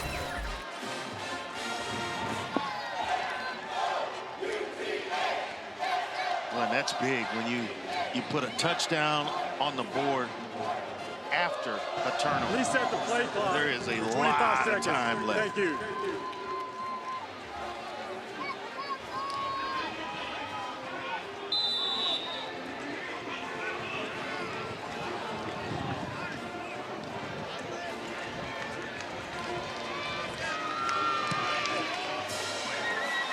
men's extra point sneaks through, and a 10-point lead, but hang on, more laundry.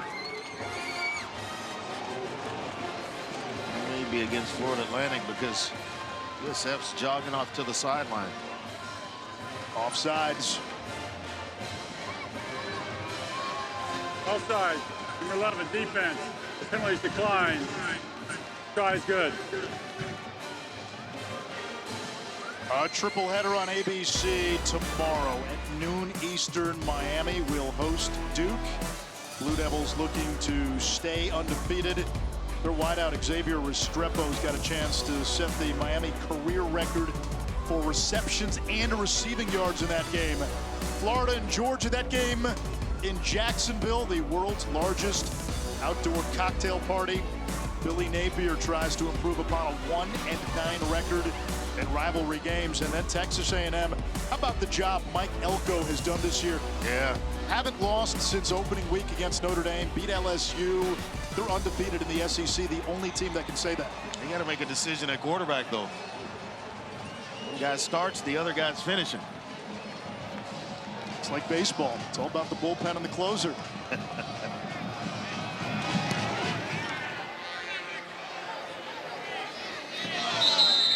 Well, we talked a lot about how both teams have had their second half struggles. In the third quarter today, South Florida has stepped up 24-7. They've outscored FAU here in the third. Well, some pretty good football on both sides of the ball. Getting stops. Forcing turnovers.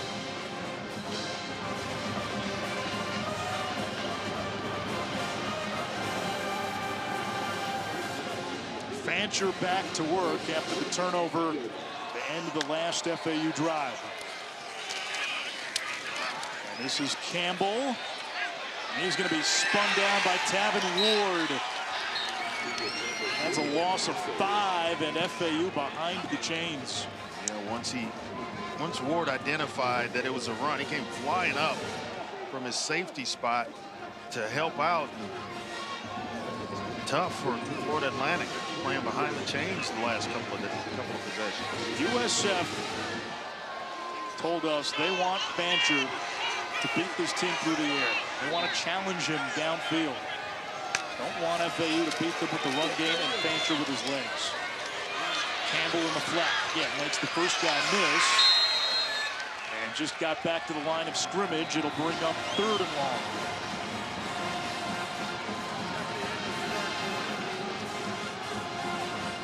South Florida in that third quarter, 200+ yards of total offense, 24 points. They take advantage of a critical FAU turnover, turn it into 7 a few plays later, and the Bulls take a 10-point lead into quarter number 4.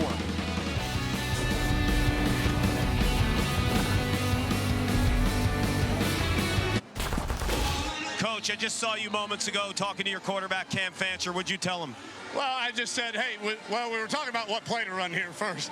And then we were just talking about one play at a time. This is, it's a second half, fourth quarter. We're down by 10. The score doesn't matter at this point. We've got to find some rhythm offensively. Where do you think the rhythm is? Well, we're not running the ball like we were in the first half. We're not doing anything different. We've got to get our guys playing better. Thank you, Coach. Thank you. Thank you, Carr, Kanish Shroff, Andre Ware, Paul Carcaterra. Quarter number 4 here in Boca Raton. 6th meeting all time between FAU and USF, 3rd and long. And this has been the story lately here. Fancher dancing around. Now throws deep downfield, has a receiver open, underthrown, intended for Hayes. Ward was able to close quickly, and he was able to bring it in and get the pick. Ward is saying that claiming an interception, and it's just a really, really bad decision by Cam Fancher. Throw it up late. Early on the field. And where he throws it's the problem. Throw this to the sideline, you might get away with it. It's out of bounds, but you throw it up late, high, and over the middle. Well, that's tough. And rolling on the field. Can't really incomplete pass. That play. See if his hands are completely under the ball. Remember, the ruling on the field is an interception. But that late over the middle, it cannot happen. I thought they just said the ruling on the field was an incomplete pass. Incomplete pass? Incomplete pass. One official came in. He did. And he said that it was a catch. And then they huddled, and it was ruled incomplete. So they're going to see if Ward caught it. And again, you go back to the threshold, which is it clear and obvious? Is it indisputable video evidence that Ward secured the ball? It looks to me that he's got his hands under it from that initial look. Can't tell really there if it touches or not. And right there, Andre, where you say can't tell, that little shred of doubt makes the ruling on the field stand. But I'm sure they're combing through every look, and it just, that one look looks like he's got his hands under the ball and then rolls with it. I'll tell you what, interception or not, that's just a bad decision. Has his hand under there. Did the ground help him secure the ball? The ball is allowed to hit the ground as long as it's secured. You can't use the ground as basically a third arm. Yep.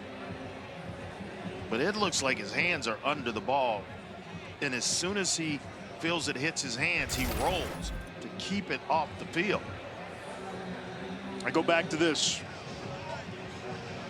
It may look like an interception, but is there enough evidence to overturn it? Say with 100% conviction?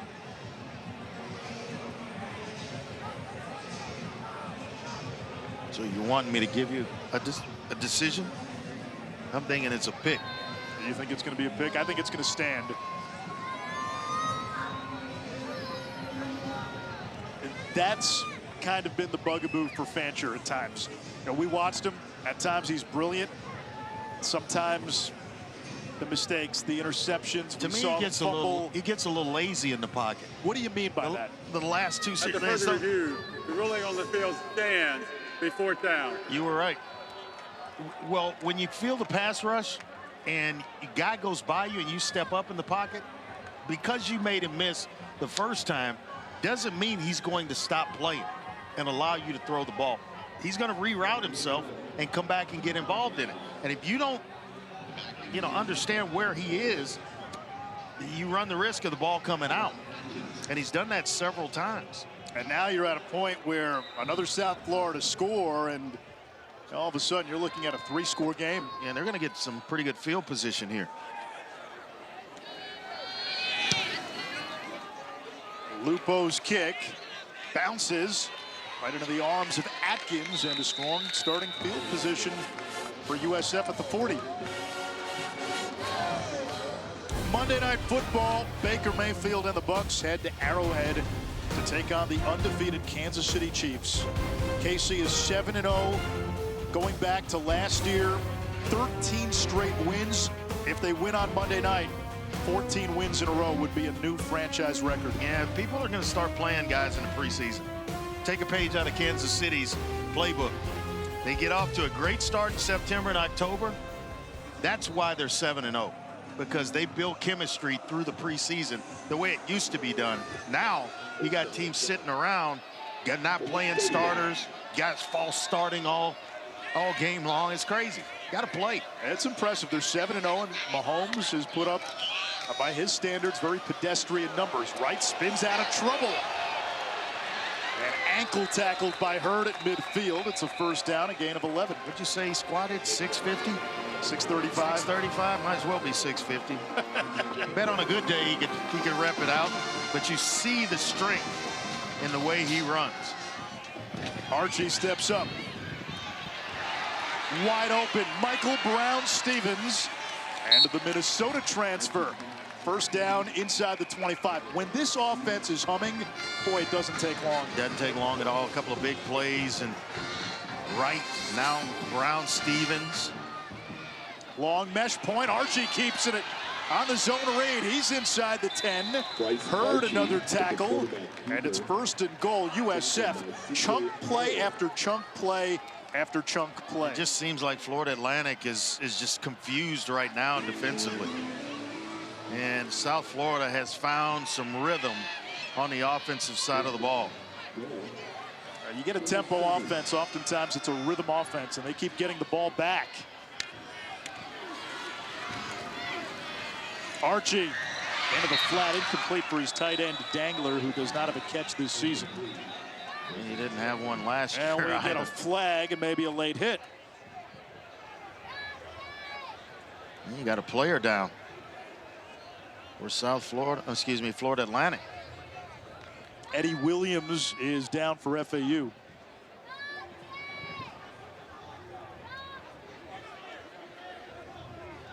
Personal foul, illegal blindside block. Number 7, offense. 15-yard penalty, repeat first down. It's Michael Brown Stevens, the receiver. Can't make that type of mistake after you just had that big play down the field. He is number 7, Michael Brown Stevens, and peel back block to try to get the tight end Dangler open in the flat. Now when you come from the side, that counts as a blindside block. And he's faced up. On the field. Eddie Williams is down. The penalty sends South Florida back. 13-16 to go in the fourth.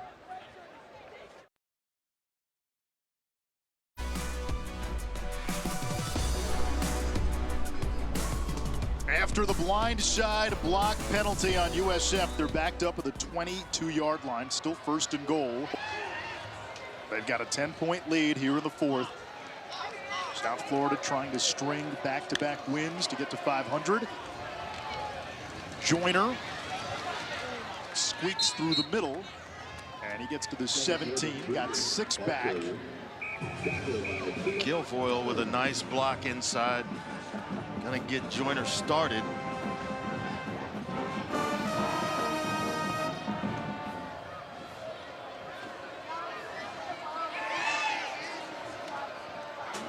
Archie looking to the sideline.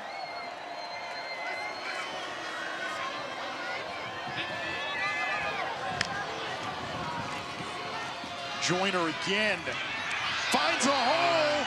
Touchdown, South Florida. What a run. A heck of a job of setting up blocks and then making the cut at just the precise moment.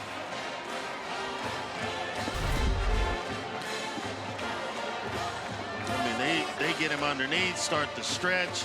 Guilfoyle with a heck of a block to open things up for Joyner, and boy, did he make a nice run, a nice cut there against Dunham and into the end zone.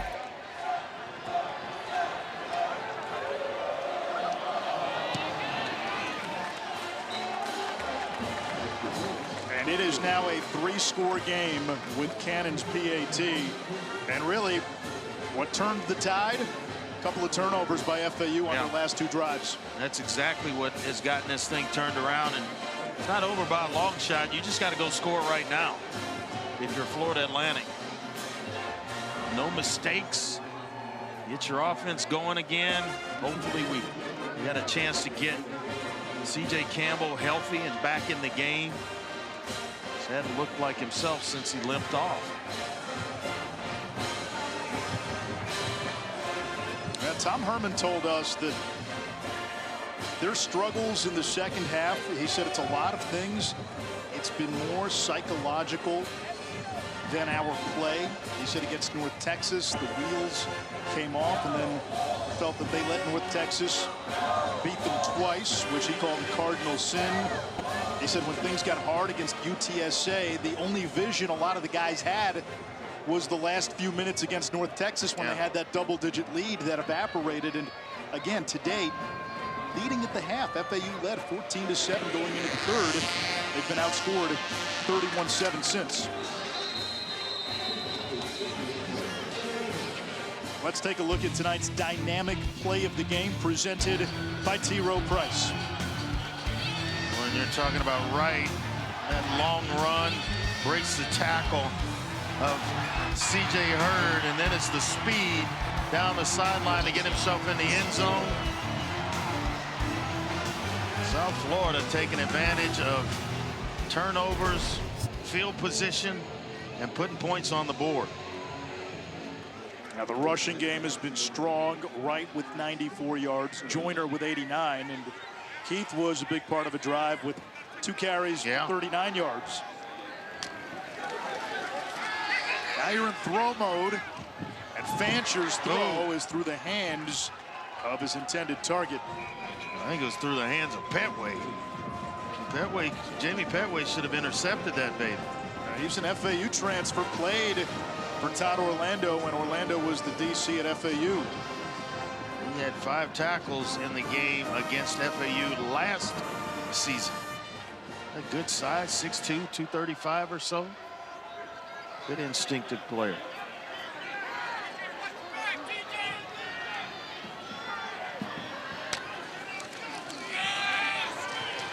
A 4-man rush. Fancher again dancing around the pocket. Throws downfield for Hayes. Incomplete, covered by Kaquavius Berryhill. It's 3rd down. Now, when you're trailing, Fancher in the pocket. It just seems like he's trying to get his team back in one play. Now you got to take what's there. There's an opportunity to run as well as get yourself out of bounds, protect yourself, and move the chains a little bit. He may run for the first down, or at the very least, it's 3rd and medium, 3rd and short. Instead, 3rd and 10. Campbell's the running back.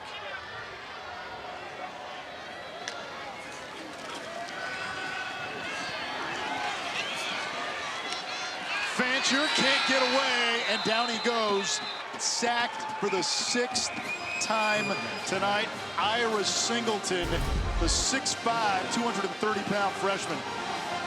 Just too much running around. Ball's got to come out. Looked as though he had a receiver crossing in the middle that was open, and he chose not to throw it. Tries to start scrambling, and South Florida right there forcing this punt. Any type of return with Atkins, and they're going to have sensational field position.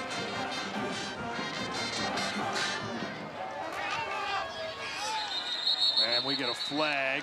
Movement.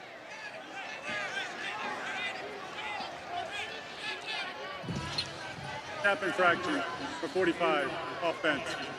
5-yard penalty, 4th down. All right, 2 quarterbacks in the second half of this one. Archie, 10 of 14, 126 yards and 2 touchdowns. Fancher, 3 of 14, to 60 yards in the touchdown pass. And been a different quarterback. Yes, it has. A lot of fans filing for the exits. Homecoming for FAU. Lupo forced to punt. Now Atkins. He'll throw it back. This guy's a burner. And Jaquan Smith pulled out of bounds. Trying every way possible to get him unleashed in this game. This is how rivalry games and rivalries get started.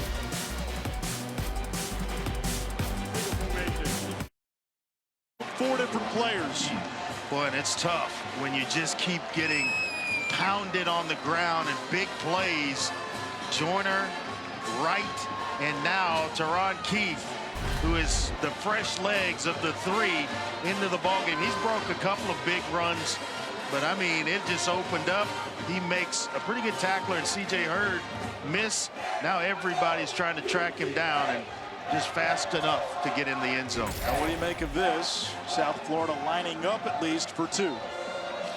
Rivalry game, right? I'll tell you what, it's turned into one. He's got to rub it in a little bit. Last year, FAU won 56-14. Yeah, they're just mad right now because they can't go for 3. The fake to Atkins.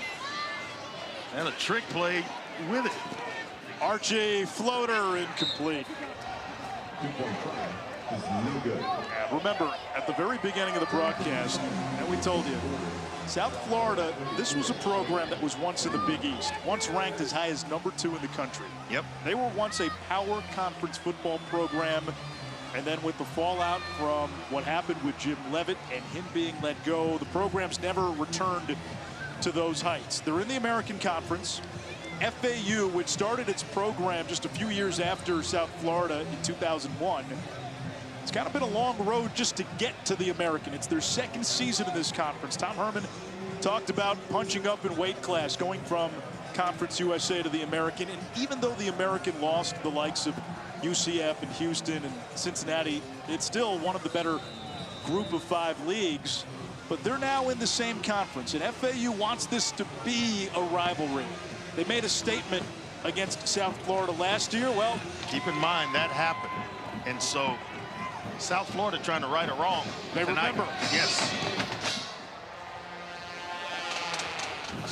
And the score, where it stands, doesn't quite represent how close this game was not long ago. Yeah. Go back to last year. You know what's interesting about last year? When you look at FAU's offensive production from that game, almost all of it is gone. Yeah, it's basically a new offense for Florida Atlantic, but not for South Florida. And the only thing that's missing is number 17, pretty much, in Byron Brown. But I'll tell you what, in the absence of him, Bryce Archie has, he's played well. The running game has certainly helped him out. Fancher on the dig route, able to find Omari Hayes. I think they've got to start going some no huddle as you inch closer to 10 minutes down by 23. And this was a 21-21 game at one point here in the third quarter. Fancher able to complete. Marlon Johnson for a first down, and I like the old Hemingway line on bankruptcy. It happened gradually, then suddenly. Yep. Deshaun Rucker, he is down for South Florida. Now, this is a guy who got hurt against UAB, didn't play in that game. Against Bama earlier this year, had 10 tackles, and his head coach said he was the best player on the field in that game. Former Tennessee Volunteer. I hope he's okay. We will step aside. Still plenty of time. 10:20 to go in the fourth.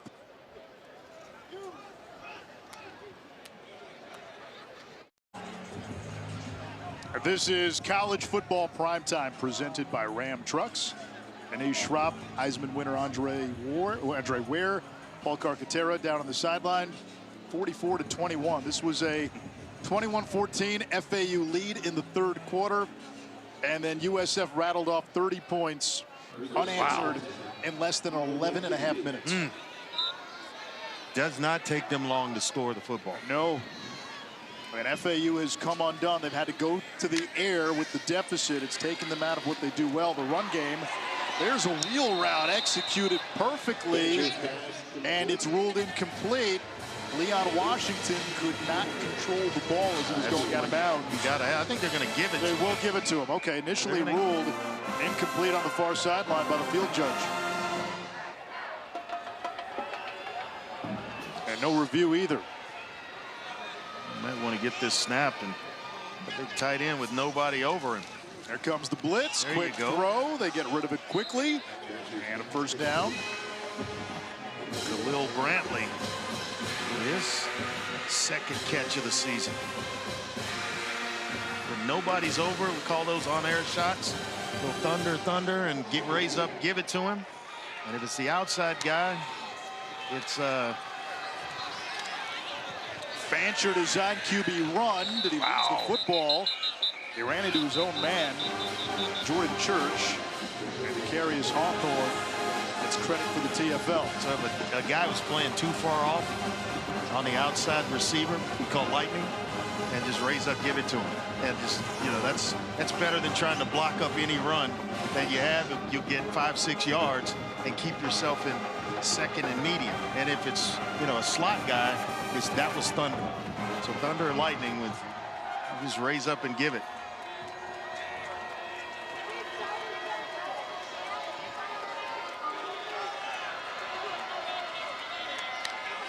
Here comes the all-out blitz.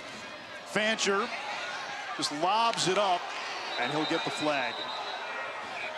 Yeah, but Hayes has got to catch that. It's hitting him in the face mask.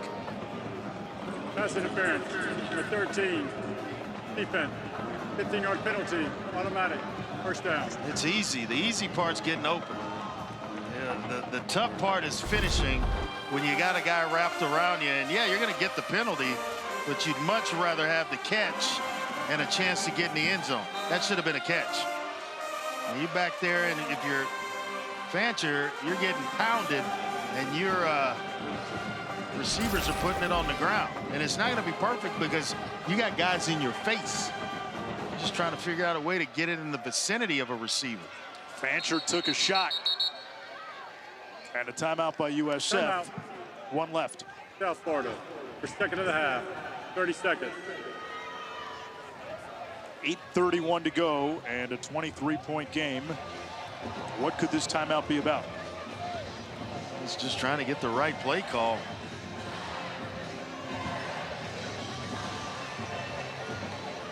The second half for South Florida tonight, where they have really taken off. They have 37 points. Wow. Since halftime. That's for the season. In the second half, only averaging 11 points a game, and they were 37 tonight. Rushing yards. It just all came together. And they have kind of asserted themselves as being big brother again, but we'll see how this plays itself out down the finish. Now the running game, the diversity of the running game. Wright's got 94 yards. Joyner with 89. Keith with 81 on just 3 carries. That's a robust 27.0 average. Fresh legs. The blitz. Fancher takes another big hit, and it's incomplete. Wanted Washington, whose helmet comes off, so by rule, he's got to come off the field for a play. Another good-looking true freshman. I tell you, that class that Tom Herman put together, reap the benefits of that. Keep them here.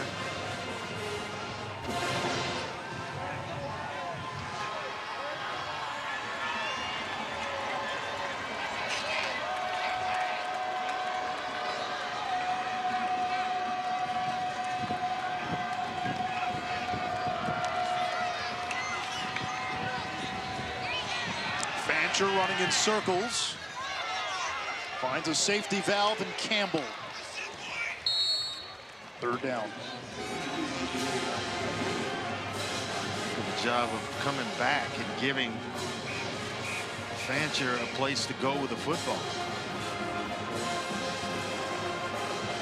You can get the ball in. There needs to be more of a sense of urgency. When you're down by this much, the clock's ticking, you got to get some plays run.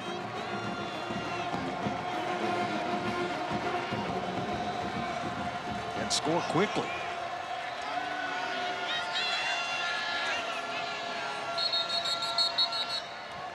And another timeout by USF. It's their final timeout. 30 seconds.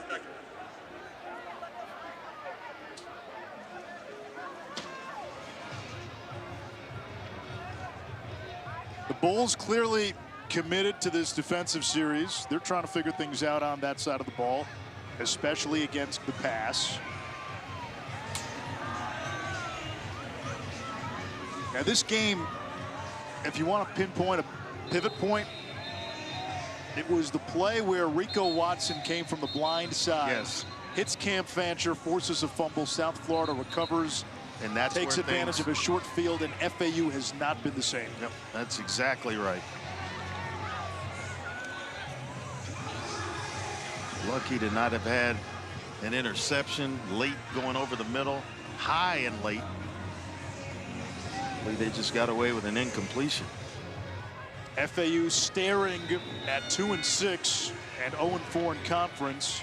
If South Florida holds on, they even their overall record at 4-4 and their conference record at 2-2. Fancher's got room to run. Takes a big hit. And he's going to be short of the line to gain. It's going to bring up 4th down. Taven Ward came up from that safety spot in an ugly way.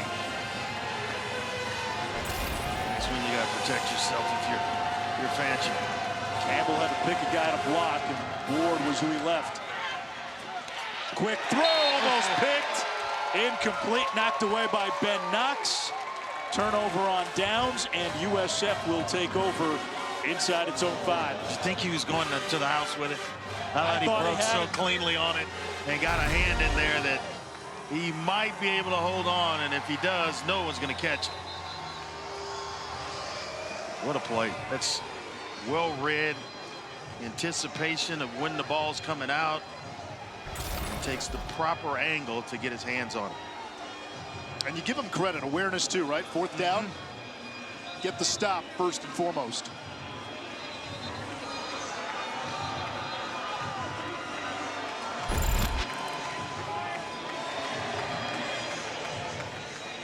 How about these top 4 rushers for USF? You throw Archie in, who's not the type of rusher that Byram Brown is, the injured quarterback, but he ran for a touchdown today. All 4 have a touchdown run, and altogether 289 yards on the ground. That's crazy production. I mean, crazy. And they give it to the hammer, Naquan Wright, and with that run, he's going to be right at about the 100-yard mark.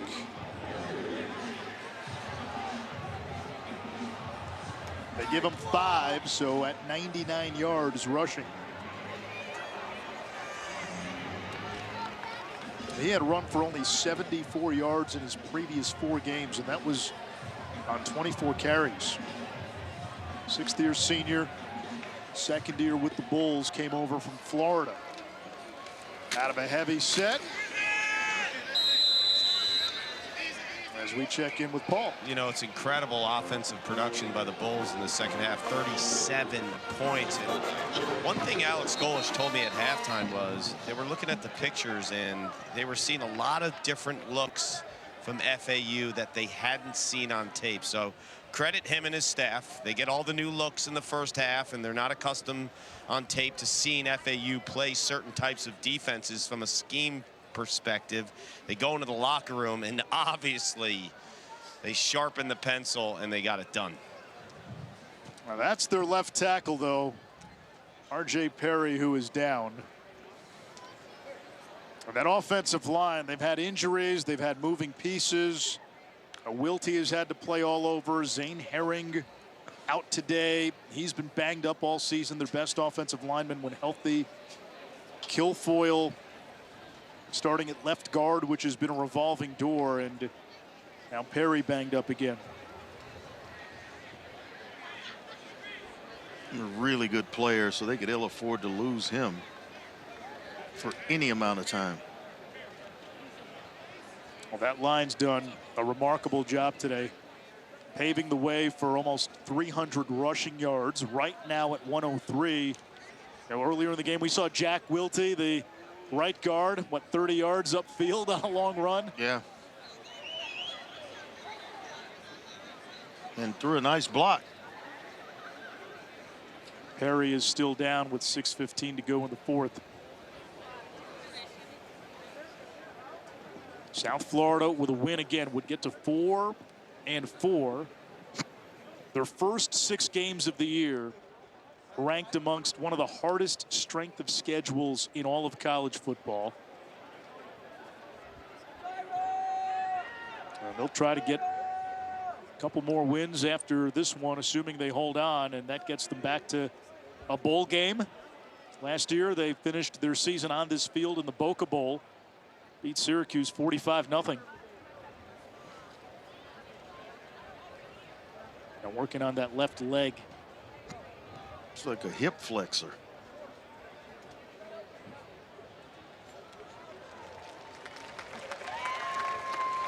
And Perry able to get up. You got Navy at Charlotte, Tulsa, and at Rice. It's a manageable schedule. Navy's been a beast. Their only loss is to Notre Dame. And I got to tell you, Army and Navy both having the seasons that they're having. We'll see where they rank in the college football playoff rankings come Tuesday. To me, that's one of the best stories that's not being talked about enough in college football. I agree totally. On 3rd down, South Florida able to move the chains. haven't seen that game, as a fan of college football, Army-Navy, got to check it out. You might have 2 chances this year. Yep. There is the possibility that Army and Navy could play in the AAC Conference Championship, and then they've got their traditional Army-Navy game that follows.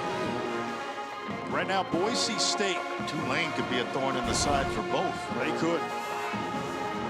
Boise State right now given the best odds to be the Group of 5 representative in the playoff, and they're up big against San Diego State right now. Took Genty a little while to get going. 5-yard penalty, first down. But he finally got himself going. You've got a Heisman vote. Where is Ashton Genty? You don't have to give me top 3. Top 3, okay. Yeah, top 3. Who else is in that top 3? Cam Ward. Travis Hunter. Yes, thank you. And on the outside looking in, a guy like Dylan Gabriel at Oregon. Andre, with Travis Hunter, though. Sick what he's doing. Nobody has ever done this. You know, they talk about Charles Woodson being a two-way guy. Yeah. Not in at this 1997. Not 100 plays. Whoa, whoa, whoa, whoa. Travis Hunter's best game this season had more receptions than Charles Woodson had the entire year. This guy is playing 120 snaps. 8 receiving touchdowns. If he continues this, I'm driving down to Houston from Connecticut, and I'm going to make sure you fill that ballot out the right way. I've never seen anything like it. Paul, the comparison that I see, it's not even a football comparison right now. It's what Shohei Ohtani has done as a pitcher and as a hitter. I know he didn't pitch this year because of the elbow, but when he's been healthy and has done both and did both at a high level, that's what you're seeing. Last week, he was the Big 12 Offensive Player of the Week and the Defensive Player of the Week. Let that sink in. Yeah, he's a renaissance man.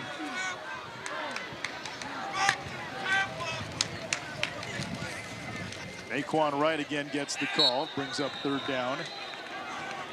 They might have to throw in a few haircuts, Andre, if he's going to lobby you. I'll cut Z's hair, too. There you go. I don't know if you're going to cut his hair. I can't get him to get a haircut. Yeah, he's growing it out. Too long. First college football playoff rankings come out on Tuesday.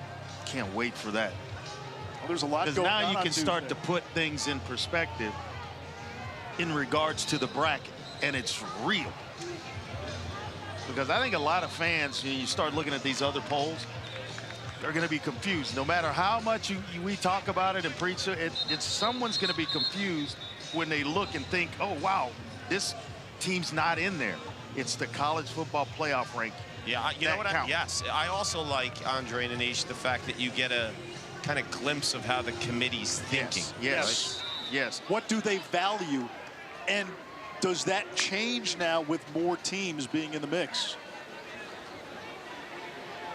I think that's going to be a shock. That's going to be a shock to some fans of teams that are in the top 12 in the AP poll where, hey, wait a minute, we were number 10, number 11 in the AP poll. That's my point. How come we're number 18 in the college football playoff rankings?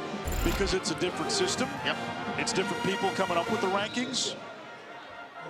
And if you're not familiar, the 5 highest ranked conference champions all receive automatic bids.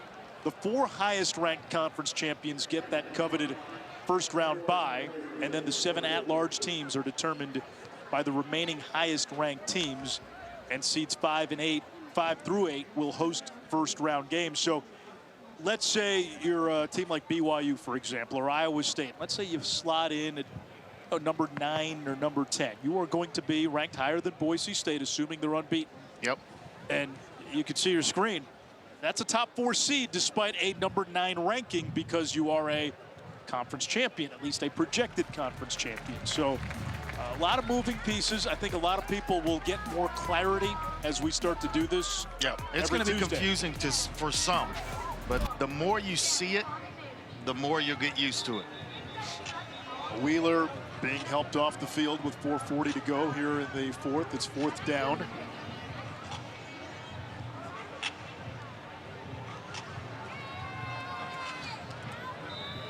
this has been a tough physical football game. A lot of guys are going down here late.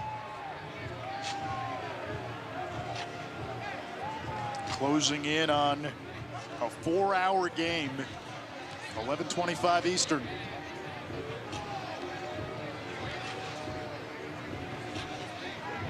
Sports Center follows us.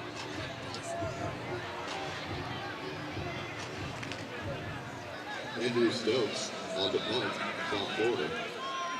Andrew Stokes, 30 years of age, turns 31 in December. Punts it away, gets it away. Fair catch. Called for. It skirts out of bounds. Sports Center will preview the huge matchup in Happy Valley, Penn State and Ohio State. That game's got playoff implications. Manny being Manny. We hear from Duke head coach Manny Diaz as his Blue Devils take on his old team, the Miami Hurricanes, this weekend. That's Saturday at noon on ABC. And Joel Embiid and of the Sixers talks about his road back.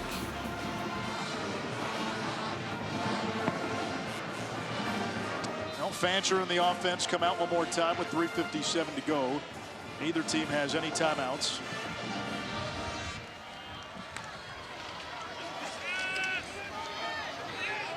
Fancher hit again, and down he goes. That's Petway, the former Owl, against his old team. Oh, he's a good-looking athlete.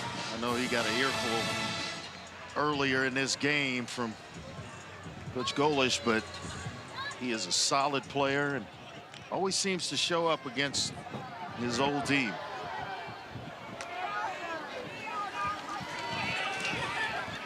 Fancher fires a strike. Dominique Henry, former BYU Cougar, fourth catch of his career. Fancher limping after the play. Remember, he's battling turf toe. Playing with a steel plate. Well, we talked about that. His right shoe. Once it starts to wear off a little bit, that's when it's going to be painful tonight for him. Throws deep downfield and out of bounds. 2nd and 10. Where is the growth for Fancher as a quarterback? Well, I think it's going to be pocket presence when he gets a chance to really go back and evaluate this film. He'll see that, you know, what I explained earlier. When a pass rusher goes by you, it's not over. He's not dismissed or eliminated from the play. And that means your clock, that internal clock, is still going. It seems like sometimes he turns it off and forgets a guy is still back there. That's where Rico Watson was able to have a sack fumble. Fancher under pressure. Oh, boy. And that is ruled incomplete in the direction of Campbell. Fancher's okay. I mean, he took a shot. And that's on a screen pass. So now you've made Florida Atlantic one-dimensional, and that's Michael Williams with a quick pressure. But they're one-dimensional. They got to throw it, and now you just got your ears pinned back. Pass rush. Now, once this became a 2-3 score game, and FAU had to abandon the run, they have not been effective. Fancher again misfires, 4th down. And he looked pretty good in the first half. It's just been a total 180 in the second. It's like he got, you know, shaken up a little bit, or his bell rung, something.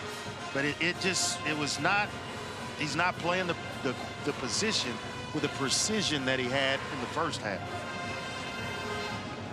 And I'm wondering why, what happened at Marshall, all kinds of stuff. It's like he looked in the mirror and said Beetlejuice 3 times at halftime.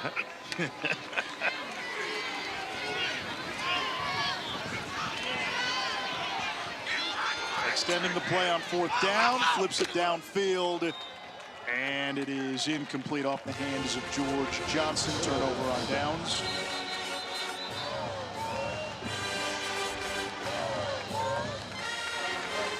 Now South Florida a year ago lost to FAU 56-14. That has stuck with them.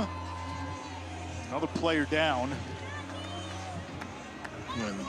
You look at Florida Atlantic, they really needed this game. But if they can rally the troops at East Carolina, at Temple, Charlotte, and Tulsa, that is very manageable for Tom Herman and this Owls team. They need to figure out the last 30 minutes of a game. Yes. To your point, ECU just fired its head coach. Temple, Charlotte, and Tulsa all under winnable 500. games. Winnable games. You just got to get it done and figure out how to keep guys like Campbell, Mobley involved in the game. Fancher. New quarterback is Israel Carter, and he will hand off to Yesias Young, senior from Fort Myers. Really liked him. Watching him throw in warm-ups, he could spin it. Young player, just a sophomore, out of Corona, California. And he gives you a little bit of a running threat. Probably won't see too much of it here with the big lead. He came all the way across the country. Arizona State offered him, Oregon, Colorado, Washington State. We come down to the 2-minute timeout. South Florida with 44 points and 2 minutes from evening its record at 4-4.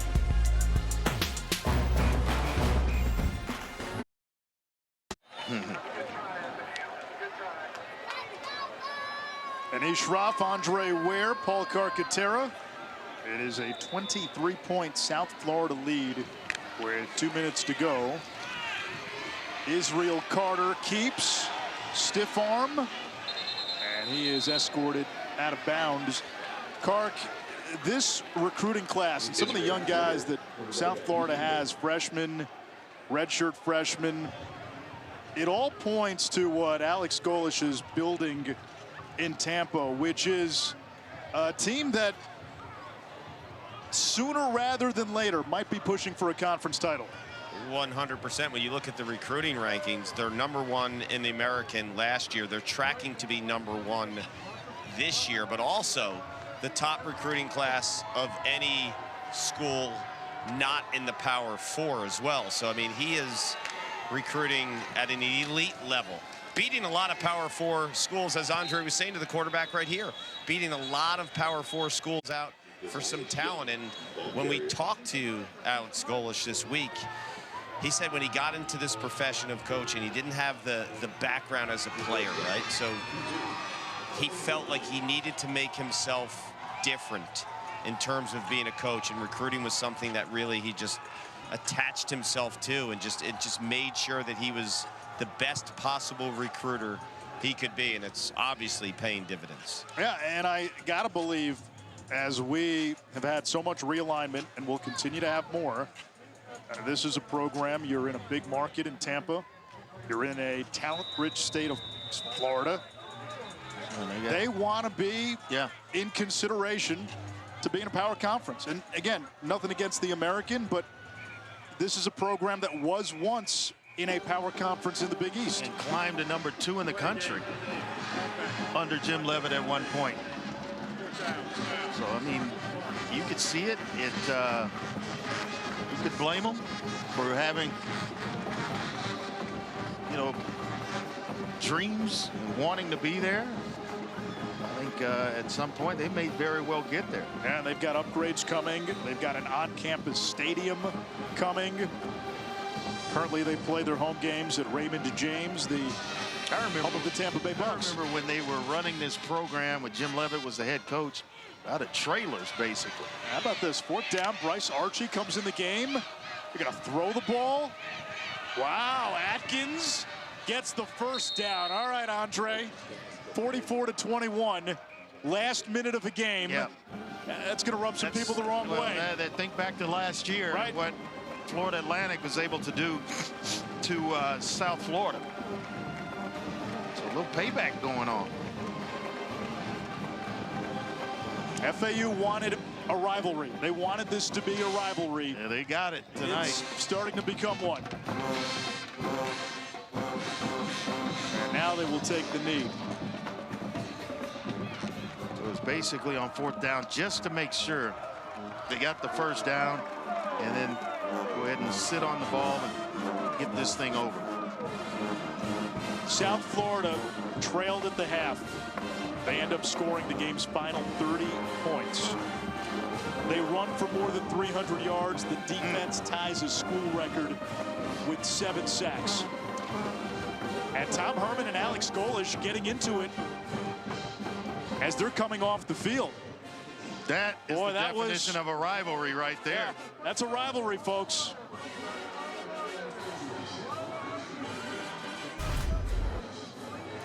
Wow. Tom Herman putting his hand out, and then Alex Golesh kind of shakes his hand, walks past him. Tom Herman has some words, wants him to come back, and Alex Golesh continues on his way.